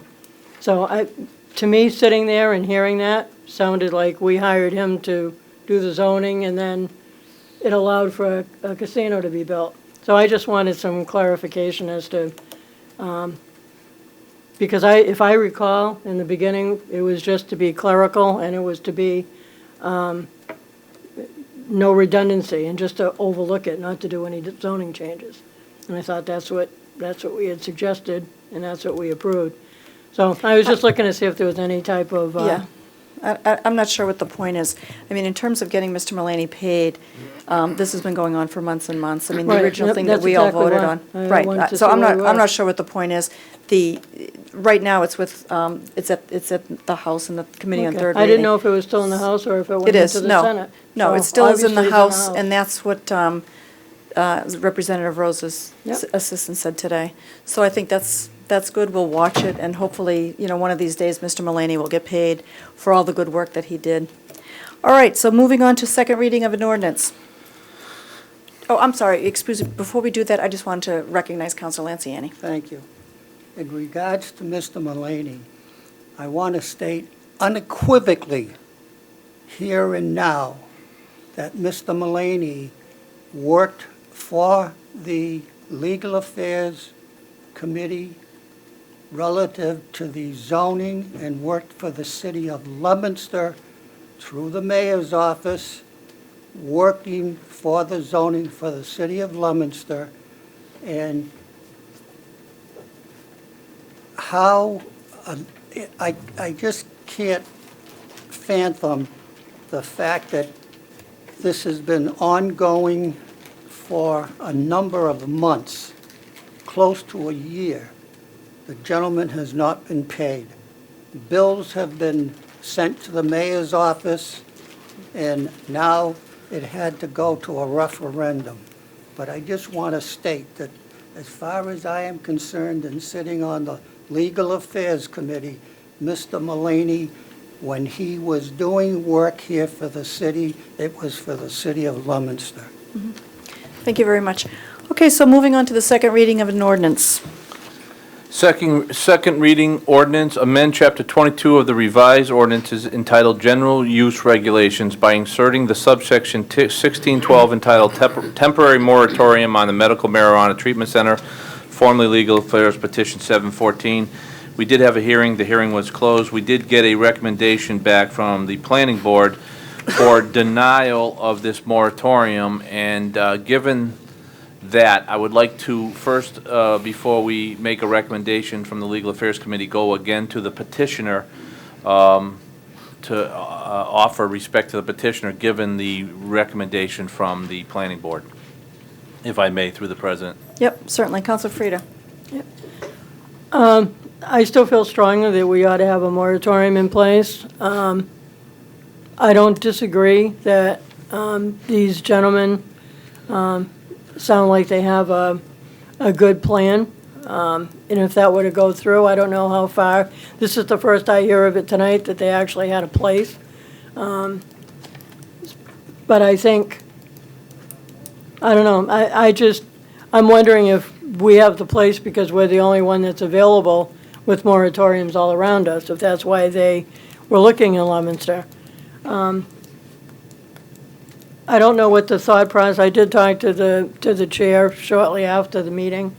We're in the same club, and I asked him about it, and I think they felt like this particular company was a good fit. And it was and Mohawk Drive, I think Mohawk Drive is a good fit as well. But I guess the concern would be if that didn't work out, financially or otherwise, then where are we with no zoning in place? That's my concern. Certainly isn't to stop it, it's to make sure it's where we would like to see it. If I may, a couple of points. I did happen to, in collecting notes, and there's been a lot of articles, Shrewsbury said no to medical marijuana as well, and I do have that article here. It was in the Telegram, I believe. I found that to be interesting. I don't know where to go. The gentleman sounded pretty professional here tonight in the brief presentation that he just made, talking about that issue. The other point is I'll be frank, I've heard nothing but for the last 5 years telling me about how the experts the planning department is. And now I'm, what am I supposed to do now? So that's why I'm going again back to the petitioner, given, I know you've really championed the expertise of the planning department. Here they are denying it, and it's your petition. What do you want to do with it? Through the chair, I'm recommending that we still give it, grant the temporary moratorium. I absolutely support the expertise of a planning board with the people we have working there. And we have a person with a doctorate in urban planning, and I do respect her position. Whether people vote, it's like we vote down here, whether you want it or you don't want it, whether you listen to somebody who you think has a good plan. Certainly because I respect their expertise and their position on the board, doesn't mean that I expect to get a petition passed that I put in. It's something I felt strongly about, and they have the same opportunity to feel the same way. So my position hasn't changed, regardless of theirs. And also, Madam President, so let me try to form a recommendation here on the second reading, because once the second reading that's it for us. We are out. It becomes goes to the mayor. I mean, I have a real hard time with going against the planning board on this particular issue for a couple of reasons. First of all, we just got a little bit of a lecture for a recommendation that was sent down on the police department on no parking, and why do we even have them come down here? And we got yelled at for that. And then we have a major recommendation here from a board of 8 members, and we're told that, Sorry if it sounded like I yelled. yeah, well, I didn't take too much offense, so I'm just kind of voicing my inconsistency, my concern about the inconsistency. I'm not I ready don't think to. it was pointed to you, but that's all right. It's okay. If I may, I just want to say that I'm not ready for adopting the second reading yet. I think there's a discussion here. This thing passed in this state, and the gentleman that came down today offered a pretty interesting discussion point that I think is worth investigating. And he basically said, given the time frame, that even though the intent of the moratorium is not to close the door, it looks like it has that possibility. I think he said, November 21st timeframe. So zoning and hearing and all those things take quite a long time. So if the moratorium goes another 20, 30 days before it goes into effect, you won't be able to undo that before the November 21st timeframe. And in effect, you will completely close the door on it. So my recommendation would be my recommendation at this point would be for further time. And if I may go to the gentleman that's to my right, the other member of Legal Affairs. I concur. So the recommendation is for further time. Okay. You've heard the chairman's recommendation to give the second reading of the ordinance further time. Is there any further discussion? Councillor Cormier. Yeah, thank you, Madam President. I definitely do agree with further time. I think that, one of the reasons why I voted for a moratorium and I was on the fence about it was, because of the uncertainty with where this would go in town and whether we could resolve that in time. And so if the board who's making this decision is telling us that there's no need for a moratorium, then they must feel that they can get something in place by the appropriate time frame. So I just think that on this issue, I do agree with the planning board. And so I think at this time, I'd rather give this further time and kind of keep a close eye on what they come up with and kind of see how it all weighs out. So I think it's a good idea. Thanks. Councillor Nichol. Yes, I'll go along with further time. I've heard the story long before I was a city councilor. Ward 2. What does Ward 2 get? We get the sewage treatment plant. we get the former dump, it was called. And I know the frustrations of the people in Ward 2. And then, tomorrow morning they're going to read, well, to go along with things that you had that you wish you never did have, you're going to have a center that's going to be selling marijuana as medical treatment in the ward. So at this point, I've heard that we have, I can't remember how many hundreds of acres of industrial land that's been developed in the city. With all the interest, and from what I've heard, different companies from just about every part of this nation that are interested in developing the marijuana treatment centers. You know, it's not quite as local as perhaps we would like, but of course, that's the way things go lately. Very few things are local. They're parts of chains and parts of national chains. So at this point, I will go along with further time, and, you know, maybe that further time will give them a chance to maybe look at some other areas of town.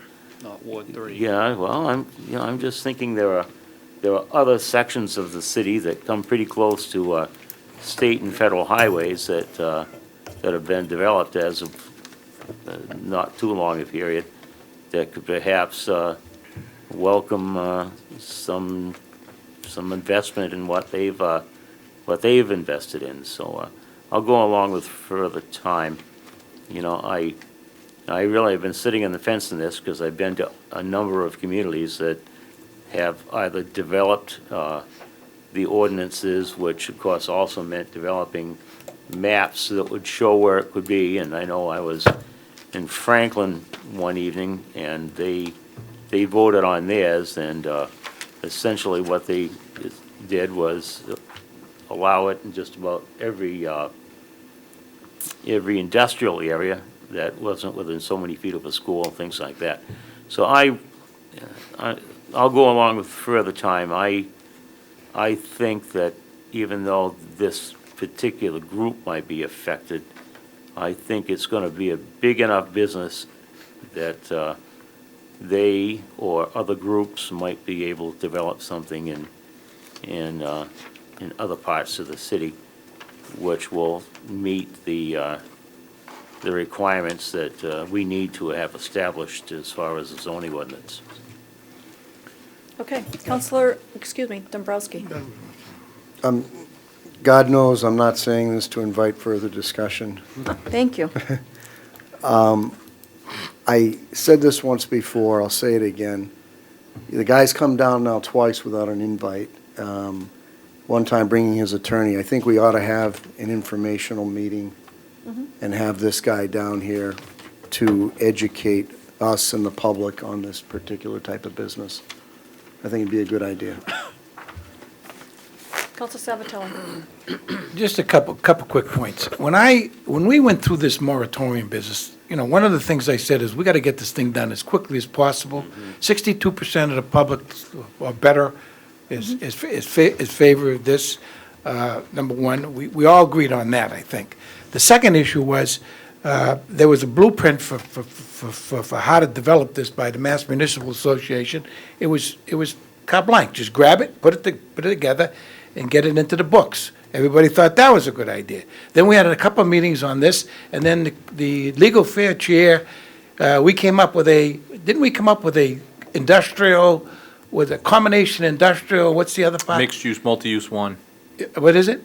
It was to be Mixed allowed use by. one, Yes, yeah. MU1. MU1, is that industrial park at MU1? Every piece of industrial land in the city that is MU1 was formerly industrial, except for the bike store on Hamilton Street. So the proposed area is MU1, right? It's industrial, no, this was, the discussion that we talked about in the subcommittee was that industrial and MU1, those are Right. two base zoning districts. Right. Would be a possibility for special permit by the city council for medical marijuana. So through the chair, this gentleman's, what he's talking about would be automatic. If we were to do that, it would require a special permit by the city council, but it would do that. I would remind you of Mohawk Drive was a place where we already had a, Yes, I understand, but this is Okay. industrial. You're defining it as, when you're manufacturing things, it's industrial. well, then it Why got. why shortchange it? Why are you gonna use that definition when it's for you, you use it, and then when it's against? I'm not for or against, I'm just telling you what it is. You gotta be consistent. If it's manufacturing, then it's manufacturing. If I may. Whatever the product is, it's manufacturing. If I may, there was I a distributed side as well. We talked about commercial because of the selling of it, I have right? a shop in Ward 4 that they put together seats together, and they call it manufacturing. Come on, I mean, definition of manufacturing. I think my point is, let's get this thing done, I agree. wherever it's gonna be, let's get it done. I agree with that. Okay. So the chairman's recommendation is what, further time? It is to further time, it is gonna be brought up in subcommittee meeting. We're gonna invite the gentleman that spoke down here to come down in subcommittee meeting and discuss all of the petitions relative to this and get it over with. All right. I agree with all of the above. I'm worried, and my specific worry about this, based on what the gentleman said tonight, that if we were to pass this, it would be a closed door. That's what he said, and I don't wanna, and that's why the recommendation is further time. Okay, so this is an individual roll call vote, and I will begin with Counsel Savatelli for further time. Counsel Lanciani. Yay. Counsel Rowlands. Yay. Counsel Nichol. Yay. Counsel Cormier. Yay. Counsel Dombrowski. Yay. Counsel Frida. Nay. And I will be recorded as yay. So by a vote of 7-1, the second reading of the ordinance has been given further time. Okay, moving on to new business, the resolution. Old business, Madam President, I have one question on old business. Okay, The question that I brought up last time under old business was regarding paving. right. Paving is a major problem as the streets are in terrible condition. We're going into November. I don't know when the asphalt company opens, but it's a major issue. I asked for an update, we didn't get one. I asked for an update from the mayor, and we got, quote, "getting there short of money," unquote. That's our update. What I'm concerned about is I think I'm reading this right, that on Communication C3, which I believe the council adopted, I respectfully request an appropriation of $1,088,720 to be made to the street resurfacing expense account, same to be transferred from the highway state aid revenue. It's November. If we're gonna go through a winter with some of these streets in the condition they are that are not gonna be paved, it's going to be horrendous. We better have a big budget for patching, because the streets are horrendous, and I don't see any grinding happening, I don't see anything happening, and I get a message says, getting there short of money. That's the communication that we have from the mayor. Okay, well, we can ask the clerk to write a letter back to the mayor asking if he has any further update on that communication. Maybe, we did appropriate the money, and we did at one point see a list that was loaded with Ward 1 streets. Okay, so moving on to new business. The resolution is referred to legal affairs. Resolution authorizing release of part of the water and sewer easement at 495 Main Street. As I said earlier, this resolution will have to be given further time. It's first time on the agenda. We will be given regular course as it's first time on the agenda. We will be in a position to vote on the next meeting. Okay, you've heard the chairman's recommendation to give the resolution regular course. Is there any further discussion? Seeing none, all those in favor, please indicate in the usual manner. Those opposed, by a vote of 8-0, that resolution has been given regular course. Moving on to the first reading of an ordinance. First reading ordinance, amend Chapter 13, Section 13-77 of the revised ordinances entitled Stop Signs by inserting Dewey Avenue against southbound traffic at the intersection with Leland Avenue. The recommendation is to adopt the first reading with a hearing established at November 12th, 2013 at 7:10 p.m. Okay, you've heard the chairman's recommendation to grant the first reading. First of all, we will vote on the hearing scheduled for November 12th, 2013 at 7:10 p.m. All those in favor, please indicate in the usual manner. Okay, so we've established the hearing by a vote of 8-0. So the first reading of an ordinance, that must be done by a roll call vote, beginning with Councilor Salvatelli. Yay. Councilor Lanciani. Yay. Councilor Rowlands. Yay. Councilor Nichol. Yay. Councilor Cormier. Yay. Councilor Dombrowski. Yay. Councilor Frida. Yay. And I will be recorded as yea, so by a vote of 8-0, the first reading of the ordinance has been adopted. Moving on to the next first reading. First reading ordinance, amend Chapter 8 of the revised ordinances entitled Fire Protection by inserting Section 8-1.1, notification of spill or other incident requiring any license holder to report any spill or other release of incident to the City Council contemporaneously or immediately after reporting the incident to the Leominster Fire Department and the Massachusetts Department of Environmental Protection as required under Mass General Law. Any such notice shall be delivered to the office of the city clerk. This was formerly Legal Affairs Petition 1014. Of note here, original petition talked about having the licensee come down here on a 2-year period under Coleman and Page. That portion was removed, given his interpretation to the state law that would trump that. Giving that, my recommendation to adopt the first reading and establish a hearing on November 12th, 2013 at 6:50 p.m.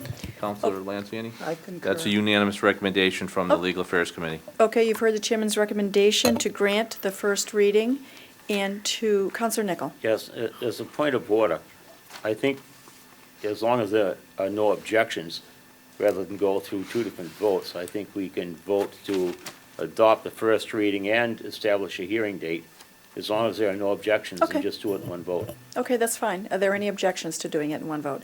Seeing none, we will do this in a roll call vote. So we're adopting the first reading, and we are setting the hearing for November 12th, 2013 at 6:50 PM. Counselor Salvatelli? Yay. Counselor Lanciani? Yay. Counselor Rowlands? Yay. Counselor Nichol? Yay. Counselor Cormier? Yay. Counselor Dombrowski? Yay. Counselor Frida? Yay. And I will be recorded as yay, so by a vote of 8-0, we've adopted the first reading, and we have scheduled the hearing.